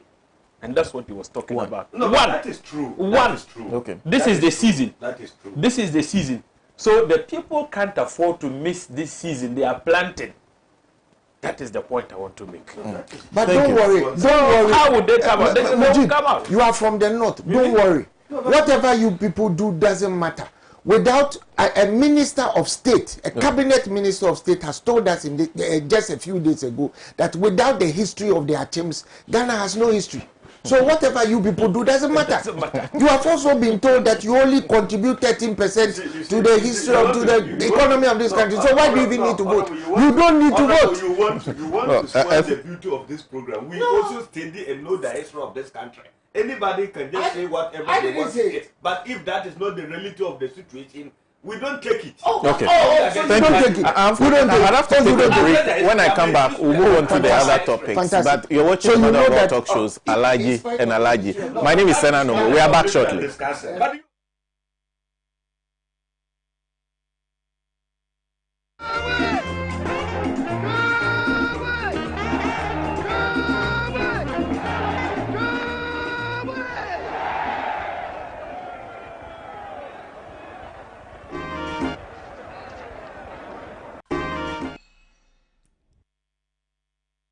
The couch with Ahmad Pratt is about people. That's now we did bread, you know.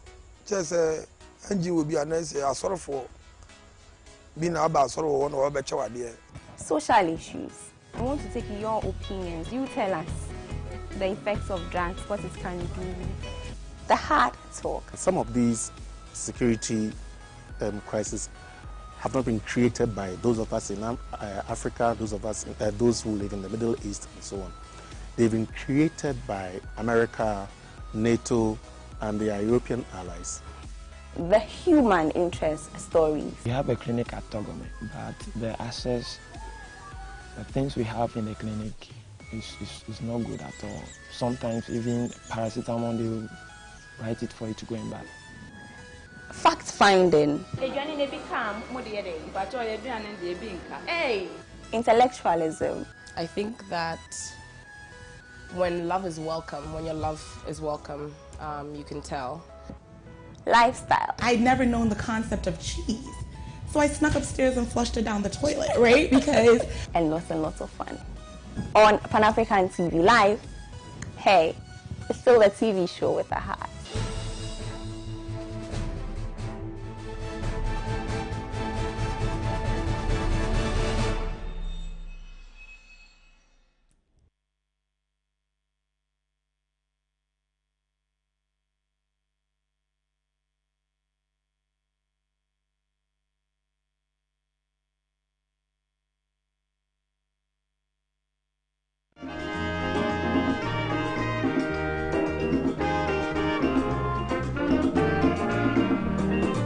He has labored, he has suffered to lead his people into the land of freedom. He is the Redeemer. Welcome back from that break. If you're just joining us, you're watching the Mother World Talk Shows, Alhaji&Alhaji. We are live on Pan-African television. One of my friends was just drawing my attention to the fact that when you're watching through the digital channel, especially when the program is on, there's a lot of interruption. we don't have particular control over that. But we know that on Go TV, it works perfectly. And sometimes, you know those who control the channel. But Civic Combinator is saying when Nanado went to court, yeah, Facebook is another platform that, yes, a lot of people are watching on Facebook currently. I'll be going there shortly. Civic Combinator says when Nanado went to court in 2012, running into 2013, what was he seeking? What was his belief? Did he not consider the elections as flawed, even though the court upheld the elections as credible? Would Nanado and his MPP accept a flawed result? If they would, why did they challenge the 2012 elections?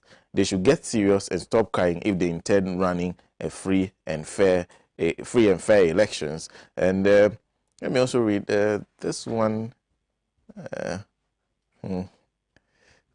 And my colleague here Agbai says, tell Uncle Kwesi that there are alleged hotels to be completed and $5 million to be chopped. The register must come on.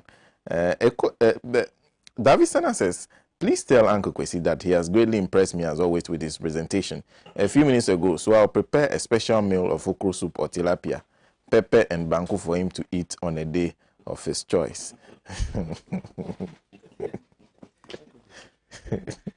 Well, Togbe Chikata from Tema says, good morning. I want to know the following as far as EC is imposing new registration on Ghanaians. It is said that prevention is better than cure. We all know that we are not in our normal times. COVID-19, can the measures or protocols put in place totally prevent us from contracting the virus? Now that the rains have set in, raining almost every day with flooding, what are the measures put in place to avert the situation as far as our registration centers are concerned? How are the EC going to register those that are quarantined? Thank you for that message and the questions you have raised. I'm sure if the EC is minded to reply to them. Adi in Pig Farm said, do we have citizenship before Ghana card or ECOWAS Union card has now turned to Ghanaian citizenship card? We have a long way to go. So if it's not for ECOWAS, even common citizenship card, we don't have as a nation, but we claim we have leaders. If I may ask, how many Ghanaians that are holding the passport in this country? Even those who apply for it have not received it. Let's put politics and joke aside. We are not serious as a nation. This decision by the NPP majority in parliament to vote for this CI to be passed means they are not thinking about Ghanaians. Inshallah. Okay. Thank you. Thank you very much for that message. And we have a couple more that I have to go through, but we have to move on to the very next topic. Now, I'm in the studio. Let me reintroduce my panel. Mr. Kwesi Prajina is managing editor of the Insight newspaper. Honorable James Algaga has joined as Member of Parliament, ranking member on the Defense and Interior Committee. Mujib Brahman is a member of the communications team of the New Patriotic Party. And then Zokojo Chumbua, who we'll start with on the next topic. The next topic is about the arrest of the apostle. His lawyers say they are unable to see him. Was arrested on Tuesday, arraigned before a court, remanded, and then a new charge was added aside the charges that related to the video he made. That was possession of narcotics. And so we're talking about that in our very next topic. A friend drew my attention to the fact that when I was recounting what happened, I said he was being interviewed by Happy FM. That's inaccurate. He was being interviewed by Hot FM. Hot FM. Mr. Chumba, for you, start for us on the topic of the arrest of me. Yes, And let me also note that I'm running out of time, so I can afford 10 minutes. Don't worry. I found it rather interesting, watching the proceedings of that whole drama. As soon as his initial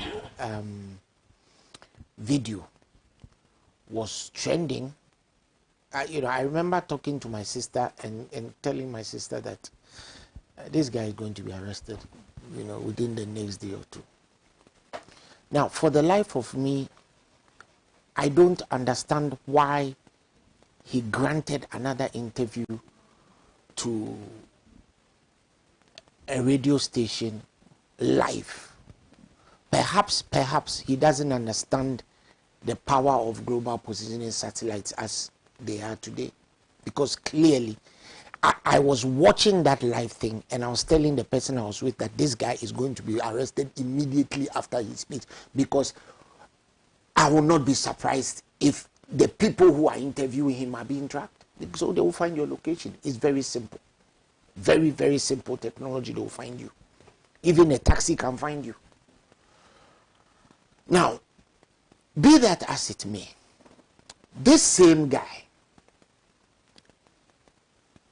gave another interview in 2015 when he said that if President Mahama doesn't lose that election of the upcoming election of 2016, there will be a coup.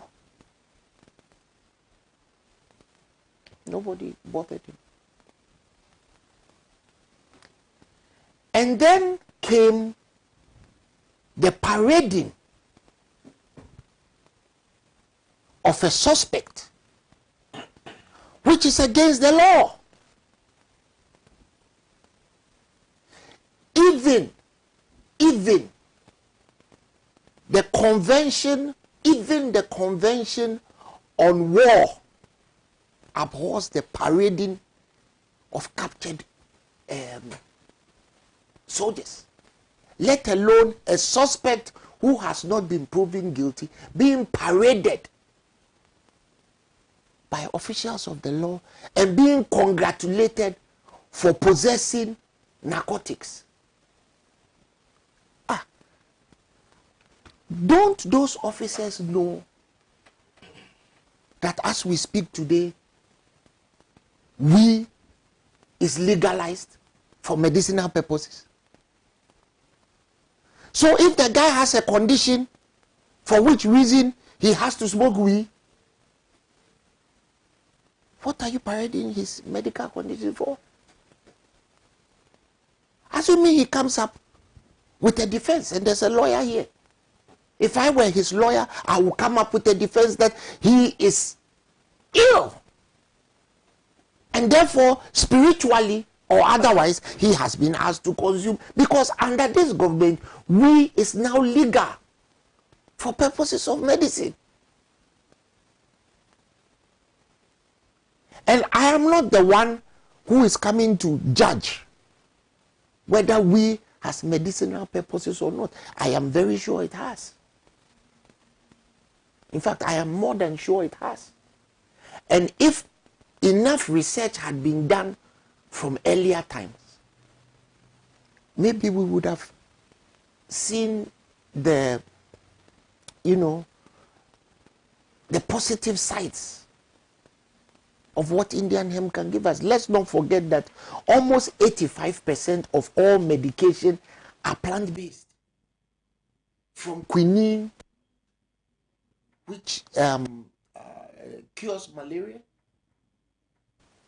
to whatever.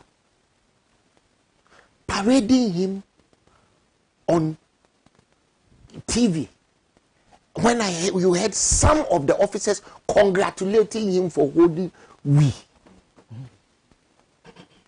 and now charging him with it. What is that supposed to mean? Besides, and this is my personal opinion, I do not believe that he had weed on him. I'll tell you why. I'm sure we have all seen the letter that was circulated by the Inspector General of Police that police officers should stop planting narcotics on suspects when they arrest them. Sena, you know what that means? Possessing narcotics in this country is a crime. Anna lawyer Meboa. So the police, the IGP, is accusing his men of committing a crime even before they arrest the suspect. Because they shouldn't be possessing it in the first place. The IGP wrote that the police have been planting narcotics on suspects. If you were that pastor, and you were in your right mind, or you were even a 6-year-old like my son Rahim, and you knew the police were after you, will you be holding Indian hemp on you? And you see, they should stop playing. There are some very, very prominent people in this country who have at least confessed that they used to smoke weed in the past. Some vehemently denied, but we know it's a lie. Exactly. Who is it that smokes weed? And when you see the person with the weed, there's no wrapping paper, there's no matches or lighter. What was he doing? Was he eating the leaves? Or was he boiling it?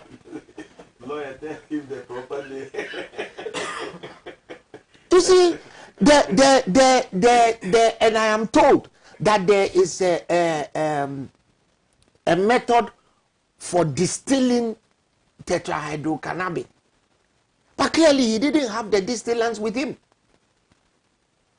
He didn't have a lighter, he didn't have wrapping paper, he didn't have pages of the Bible. Some people have told us that they used to smoke weed with pages of the Bible.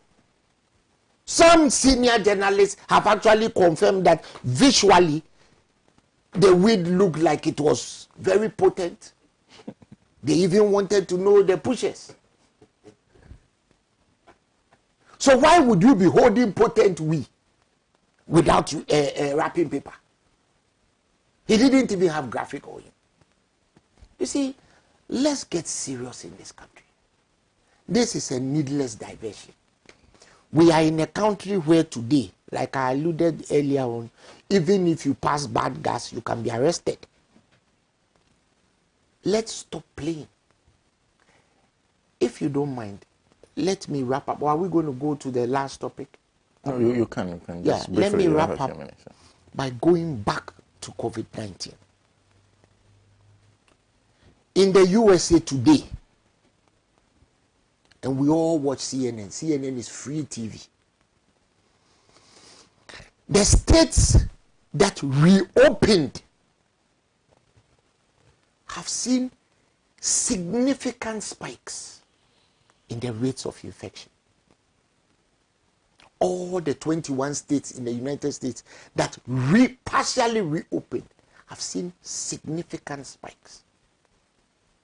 We, in this country, have seen a significant spike. Because some doctors, and one doctor who was here the last time I came here, told me that they have a statistical calculus of about 5 to 1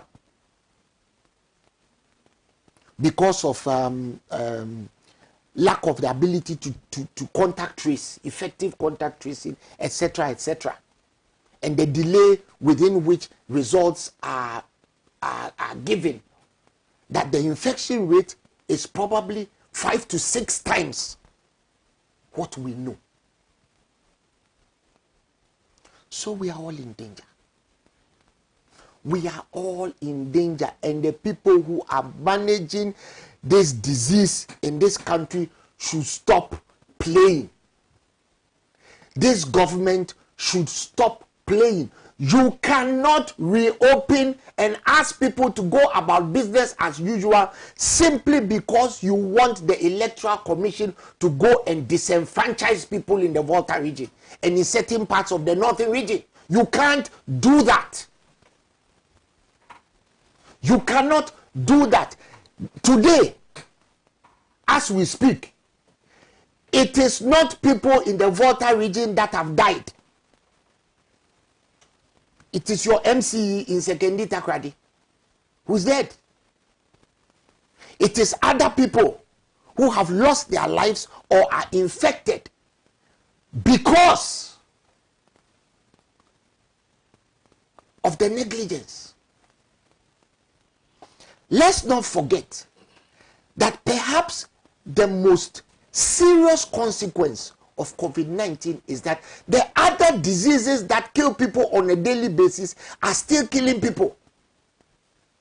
But because of negligence, we are not able to accommodate those people in the hospitals. So CSM will still kill people. Almighty malaria will still kill people. Influenza will kill people. Heart and blood-related issues that kill people over. Don't forget that in this country, life expectancy for a Ghanaian male is 59 years. Women is 65. What are we doing? The government's answer to that is to reserve a hospital they didn't build for VVIPs. So when they fall sick, they go to the hospital they didn't build. And the rest of us have to just sit down and die. Okay. Sena, let me just wrap up by saying that, look, let me advise anybody who will listen. Don't follow this government to the polling station and go and kill yourself. They are not worth your life. My personal opinion, if they want to steal the election, let them go ahead. I have lived and read about Napoleon. I have lived and read about Adolf Hitler. His 1,000-year Reich lasted only 12 years. I have heard about Attila the Hun, whose girlfriend killed him the night he conquered the whole of Europe. I have heard about Alexander the Great, conquered the whole of Western Europe by the time he was 33 years old. He fell down and he died. I have read about Julius Caesar. What happened to him? Brutus and Cassius killed him. I have read about Genghis Khan, conquered the whole of Asia and was killed by a running stomach, had diarrhea and died. Apparently he ate bad pork, not like Uncle Kwesi's own. He died from eating bad pork. History is replete. Stalin, Ceausescu. One thing is common with all of them. They came and went.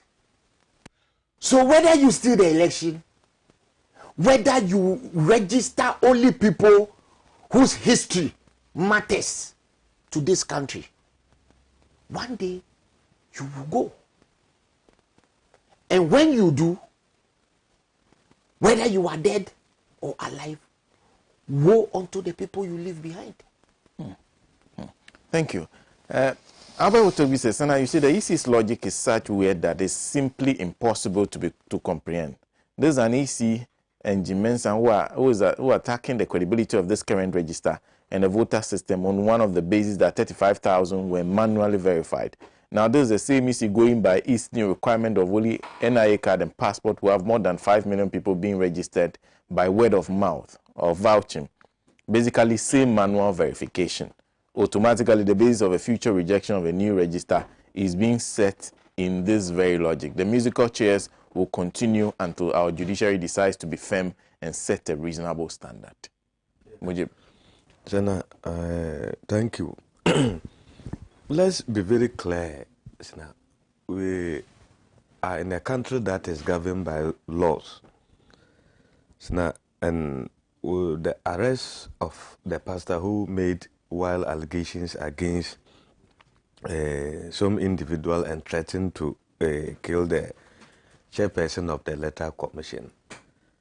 Sena, it is true that you have the right to free speech, and you can say whatever you want to say provided it is within the confines of the law, and you must be responsible in exercising those free speech in our laws. We have a lawyer. Think whether leveling allegation or threatening to kill somebody, you can just say it and walk away and go free. But it is unfortunate that they have introduced the political twist to it, to the extent that a press conference was held by the minority group of parliament And the emphasis was the current atmosphere is not good for people to vent their what they want to say, or free speech is being stifled largely. And that is not the situation we are in. Honorable Agalga is here. He's a member of parliament. He's been going around talking, doing his politics. No, he has no problem with anybody. No, nobody is inviting him to come, or nobody is arresting him, because he knows the law and he's responsible with his comments. All of us here the same. But Sena, I have the right to talk. You also have the right, if my talk infringe upon your right, you also have the right to seek redress. Is that not the situation? So what is the politics here? Why are people saying that the atmosphere is poison and now people cannot freely speak their mind? What is your mind? What do you want to speak, and who is preventing you from talking, speaking? But people's integrity is at stake. People's life is at stake. Threaten to kill, who knows the mind of the person who threatened? And you can't underrate that. You don't act, the next day something happened. This arrest is even going to help the pastor himself, because he has to prove some of the allegations that he leveled. And if they are grounded, that can even be a lead to the CID to continue with investigations. Is that not to unravel a lot of things? But to just pick it up and want to, the NDC is rather diverting people's attention, because the noise so far, it is getting out of hand. Why would people just make such allegations and go free? That is not how we've been trained. We have to be responsible and measured in our comment. You may disagree, you may have issues, even if you have evidence as to somebody who has done something bad, but there's a way to go by it.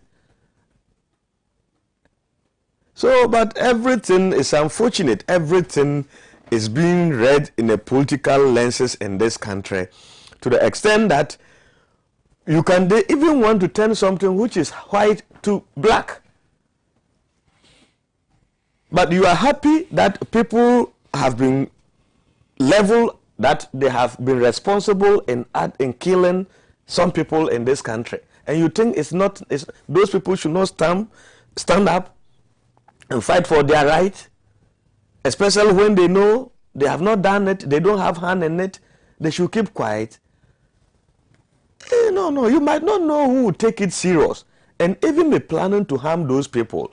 So it is very important for the state to get into the bottom of the matter and make sure that everything is addressed. It's very important. And even to the life of the pastor, it's equally very important, because you have made allegation.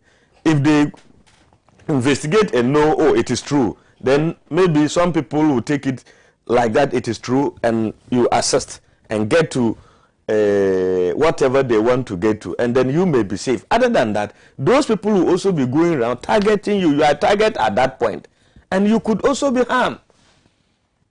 So let's don't, because our interest, then we try to put the law aside.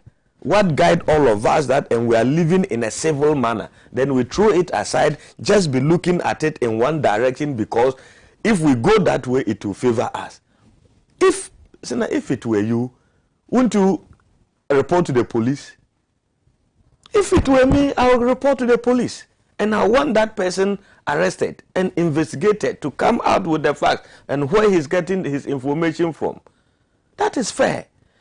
Sena, with COVID, nobody will want say you are happy with seeing the numbers, for the numbers. And I think that we have been told on many occasions that we all have to work together to get the numbers, to contain the numbers, especially those of us out there adhering to the protocols and be guided by what is being put out there. But Sena, I listened to the experts 3 days ago, and most of them concerns were about our how we live in the situation, because the adherence to the protocols has not been the best. even though there has been more education to get the public be aware of what is going on, but that seems not to be working. And my worry, second, to the extent that now the number of health officials, doctors and nurses and other staff, which has also been infected, even though some have been recovered, but that is also a worrying trend.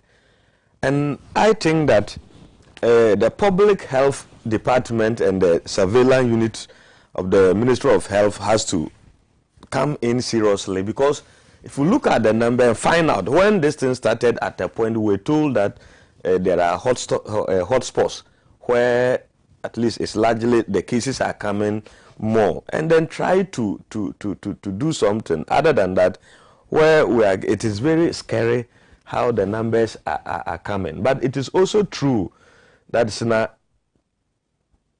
we have not been adhering to the protocol. That is also a fact, and we need to confront it. Sena, today when you go to our bus terminals, you go to our markets, and you see how we walk and how we interact. We go to buy food joints and restaurants. If you observe, we seems that we are in normal times. I have seen when I'm driving, I walk, I watch. Now people are even, some are saying that they are getting fed up with the use of nose masks. And if we think we want to live like everything is normal, then we will just be contracting the disease as we move on. And we can't hide it, because you'll be tested, and when you are tested, it will be proven, and that will also add up to increase the numbers. But I think that we have not gotten to a stage that it is out of place. But health experts has to come in, even especially when we are being told that now the medical facilities, some especially in Accra here, I think some of the facilities that there are more people there, and they can no longer accept more people or contain COVID patients. So we need to do something quickly. It means that it is getting a stage that if we are not careful, we will be taken by surprise, because most of them, we were told at a point, were asked to self-isolate, and you've been managed even while at home. Then if you are getting to the hospital, then it means you are getting to a stage. Then, and you look at those who have unfortunately lost their life too. I think it is serious. So we don't need to relax. I think we need to come back again and then confront it, because at a point we are all feeling that we'll be able, by now we'll be getting the numbers coming down, we'll be able to manage it. The government has put a lot of structures in place to combat. The numbers keep going up. I think that we need to do something more quick to be able to address the situation. If it's about the campaign, we have to intensify and make sure that the people understand. And we have to use the law so far and make sure some we comply. If you are found without a nose mark, you'll be arrested. And when you are arrested, you'll be fined, or you'll be asked to do some work in place of that. But we need to, because it is the duty of government to protect the citizens. Okay. So whatever they will do in these current circumstances to get the people protected, so I don't think anybody will say you don't like it. Okay. Especially when we are allowed, and we are not doing it by ourselves, but it is the responsibility of the state to protect us. Those the state have to come in. Okay. Yeah. Morgan from Ekonfi Ekoti on Facebook says, Mr. Kwesi, your comments on national issues are always comprehensible and explicit as compared to others. God bless you. And Alex Corbina, watching us from the USA, say EC should be mindful and listen to the political actors. My regards to Uncle Kwesi Pratt and Mustafa Yusuf Napari. I'm very sad being a Ghanaian at this time. In fact, I'm short of words. I don't know what to say. May God deliver us from the hands of the government. And Kujo Sumbairi Michael says, great submission, Rahman. Thank you for summarizing the NDC's case into one sentence. We are governed by rule of law. God bless you. Honorable. Sena, yeah. I think Brabant has issues with the minority in parliament for addressing the media on the lawful nature of the arrest of Apostle Covid19 by security operatives. First of all, let me inform Rahman that we were very clear that we don't support the use of intemperate language in our public discourse. However, it seems to us that under Akufo-Addo's government, he's exhibited a lot of intolerance. Because in the past, similar statements were made which were equally inflammatory. Those who made those statements used intemperate language. And we have cited the example of the president's own spiritual guru, Prophet Owusu Bempah, who made similar statements. He predicted the death of Charlotte Osei if Charlotte Osei were to declare President Mahama as the winner of the 2016 elections. He was not arrested. So we are simply talking about the growing level of intolerance under President Akufo-Addo's government. This is a man who has been touted as a human rights advocate. He was part of those, alongside Comrade Kwesi Pratt and co, who fought hard to break the culture of silence in our country. So we least expect that under the watch of Akufo-Addo, statements that are made by persons who don't even have the capacity to execute, even if you like, call it a threat. You arrest them and put them behind bars. But so now what is most important is that if you think a statement made by a person is criminal and for which reason the person ought to be arrested, we're saying that we're in a country where the tenets of the rule of law must be respected at all times. The same law which prescribes the use of intemperate language, threat of death, etc., also clearly spells out the procedure that must be followed in effecting an arrest. I watched the video. As horrific as it is, we condemned it, but the arrest was unlawful. That was the crux of the statement we issued the other day when we addressed the press in Parliament. Unless, of course, my brother wants to deny that what we all saw in that video amounts to an unlawful arrest. We saw it. Sena, you have confirmed that up till now, the lawyers of the apostle cannot even make contact. That is unbelievable. This is a fundamental right. Once you are arrested, you must be informed in a language that you understand, the reasons for the arrest, and be granted access to a lawyer of your choice. Is it not disgraceful? How many days is it now? So he was arrested, sent to court nicodemously, remanded, without the involvement of a lawyer. And Rahman sits here and says, as lawyers, we should not applaud people when they use intemperate language or issue threats. Is it not stated in Article 19 that suspects, even those charged, must be presumed innocent until proven guilty? Even those who are found guilty by courts of competent jurisdiction still have rights which must be respected. So all we said in that press conference was that, look, under President Akufo-Addo, the rights of Ghanaians are not being upheld. And that is worrisome, given the fact that he has been touted as the human rights champion and so on. He went to court and advocated for the downtrodden and so on and so forth. What is now happening under him is unacceptable.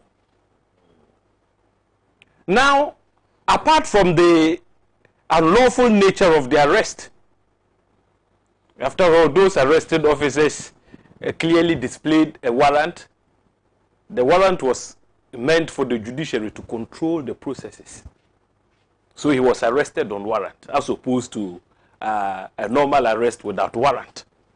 Was the warrant read to him? And yet this is a requirement stated in the police own standing orders. So those individuals who carried out the arrest, who are they? Are they police officers or their party vigilantes? Because I expect that if they were police officers or even BNI operatives, they will know about their own standing orders, which requires that when you effect an arrest and you have to make a search, if the search is on the premises of the suspect must be present, or a neighbor of the suspect, his presence must be procured before you carry out the search. You can read the criminal, laws, the jurisprudence, and you would find that it is not for nothing that before a search is conducted, you have people who are independent, people who are close to the suspect. You procure their presence so that the security agents effecting the arrest will not plant substances that could implicate the suspect in the long run. This is captured in the standing orders of the police themselves. You can read the literature, and I'm happy my friend says he's a law student. You read it, Criminal Procedure in Ghana, J-A-N-E-M-I-S-A, one of the excellent attorney generals we've had in this country. It's there. Now, if you have to search the person, as in the case of the apostle, you need the presence of people who are independent-minded. But we all saw in those videos, how was the search carried out? How was the search carried out? So if the man is subsequently paraded and displayed with substances suspected to be weed in his hands, we have every right to say those substances were planted in him because he made statements that are not palatable to the ears of the President of the Republic, Nana Akufo-Addo. It's as simple as that. So, for the sake of emphasis, let me refer my brother, since he's a law student, to the relevant standing order of the police so that you can read it. It's Standing Order 1916. 1916. And it reads as follows: except in unusual circumstances, no search shall take place in the absence of the owner or occupier of premises named in the warrant, and then only if one of his family or a person living in the same room or house is present and witnesses the search. So, my brother, it is very clear. Now, my point is that the unprofessional conduct of those officers who carried out the search and arrest should be attributed to the caliber of persons who have in recent times been recruited into our security agencies.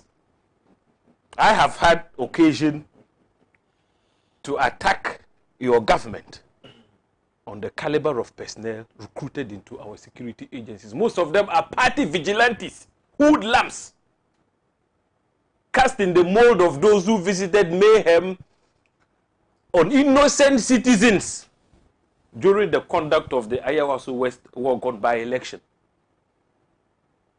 So you see them exhibited a lot of unprofessional conduct.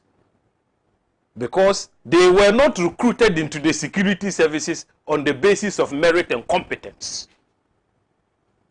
And that poses grave danger for all of us. Oh, well, unfortunately, that's all time will allow me to, because I have 5 minutes to go. Mr. Pradas will come in. Very well. I think I would have loved to touch on the issues of COVID, but yes. Well, let me yield to comrade. No. See there, let me yield to comrade. Yes. So to conclude on the COVID issues, I think my brother Kuju has done justice to the COVID. But we see, said that today, our inability largely to deal with COVID-19 has to do with the lack of funding. Am I right? But look at the colossal amount of money that have been voted for the fight against COVID. $1 billion alone was contracted from the World Bank to help us fight COVID. Money was drawn from the stabilization fund. A COVID-19 trust fund was set up. A lot of money was accrued in that fund. Monies that was even donated by public institutions against the law. But we don't see a manifestation of how the colossal amount of money that we have all voted for the COVID fight are being spent. Rather, if you go to the constituencies, you see those funds have been diverted for campaign purposes, and I say this on authority. MPP parliamentary candidates are going about in the name of COVID. When boreholes are sunk, they take credit for it. When you politicize the spending of public money in this manner, why wouldn't we have challenges with the fight against COVID?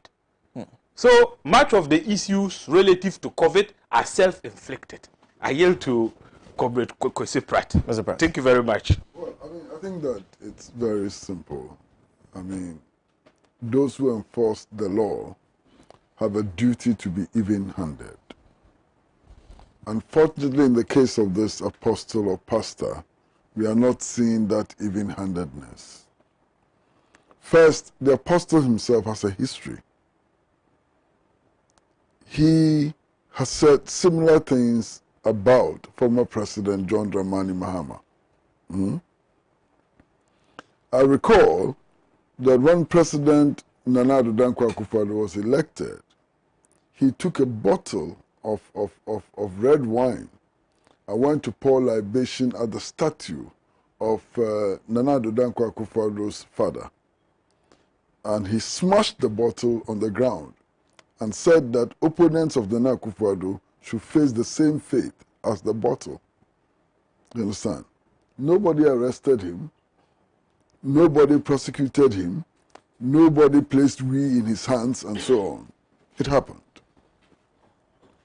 What he said was not worse than what leading politicians of this country have been saying on a regular basis. You understand? Many leading politicians, if you want to go into it, have said worse things than what he said. So this is to do with the fact that we have not treated him, in an even-handed manner. But more importantly, accused persons are presumed innocent until they've been found guilty by a court of law. The treatment of this gentleman suggests that he's been presumed guilty even before he's been put before a court of law. And the conduct of the national security personnel, alleged national security personnel who arrested him, is to say the least shocking. You understand? They go to the house, he asks for the arrest warrant, they just wave some paper. They don't even show it to him, they just wave some paper and just grab him and shove him into a waiting vehicle and so on. That's troubling.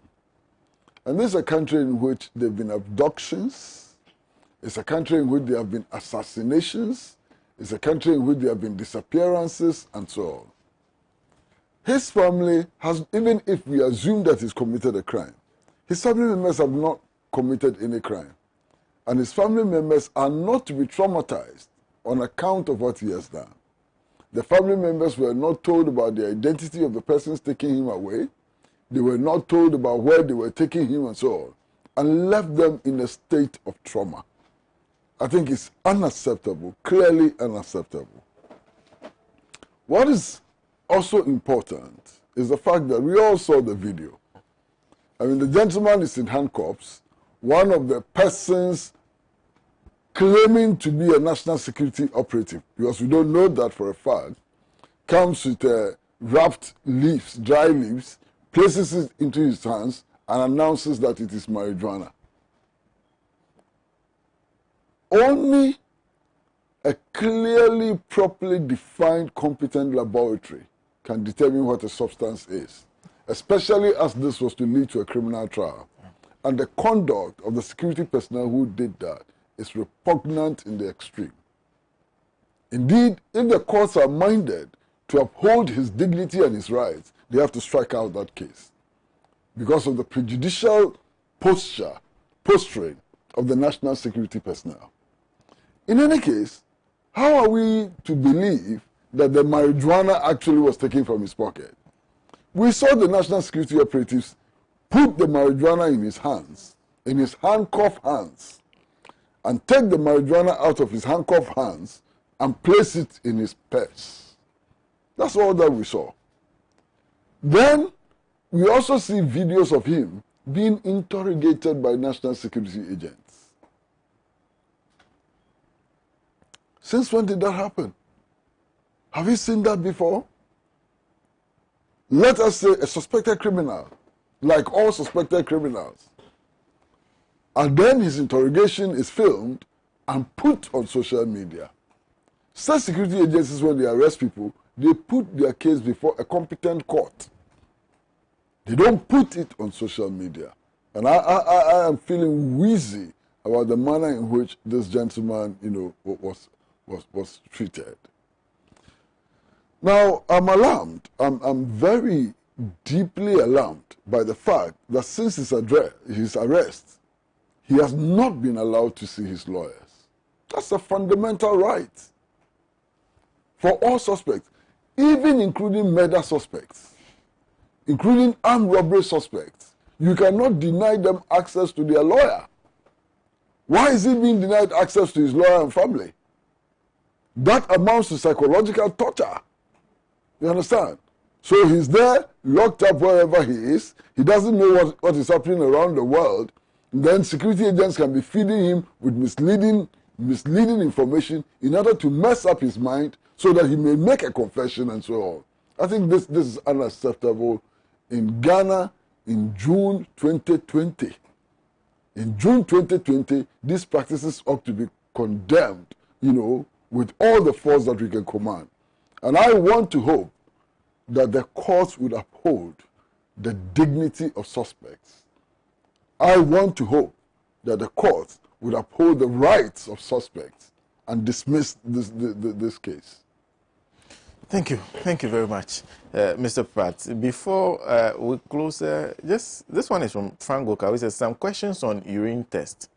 Why was the man of God arrested in the morning and urine test conducted on him at 5 p.m.? Was he given any food in custody? Was he given anything to drink? Was he forced to chew the weed? Was his lawyers there to agree on the urine test and observed him producing the urine?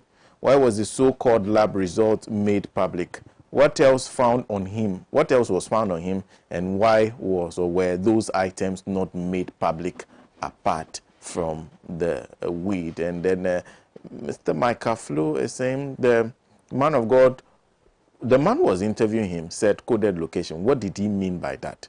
Was he giving that information to the national security operatives who came to arrest him? Thank you very much for several of the messages you have sent. Unfortunately, you can only read some.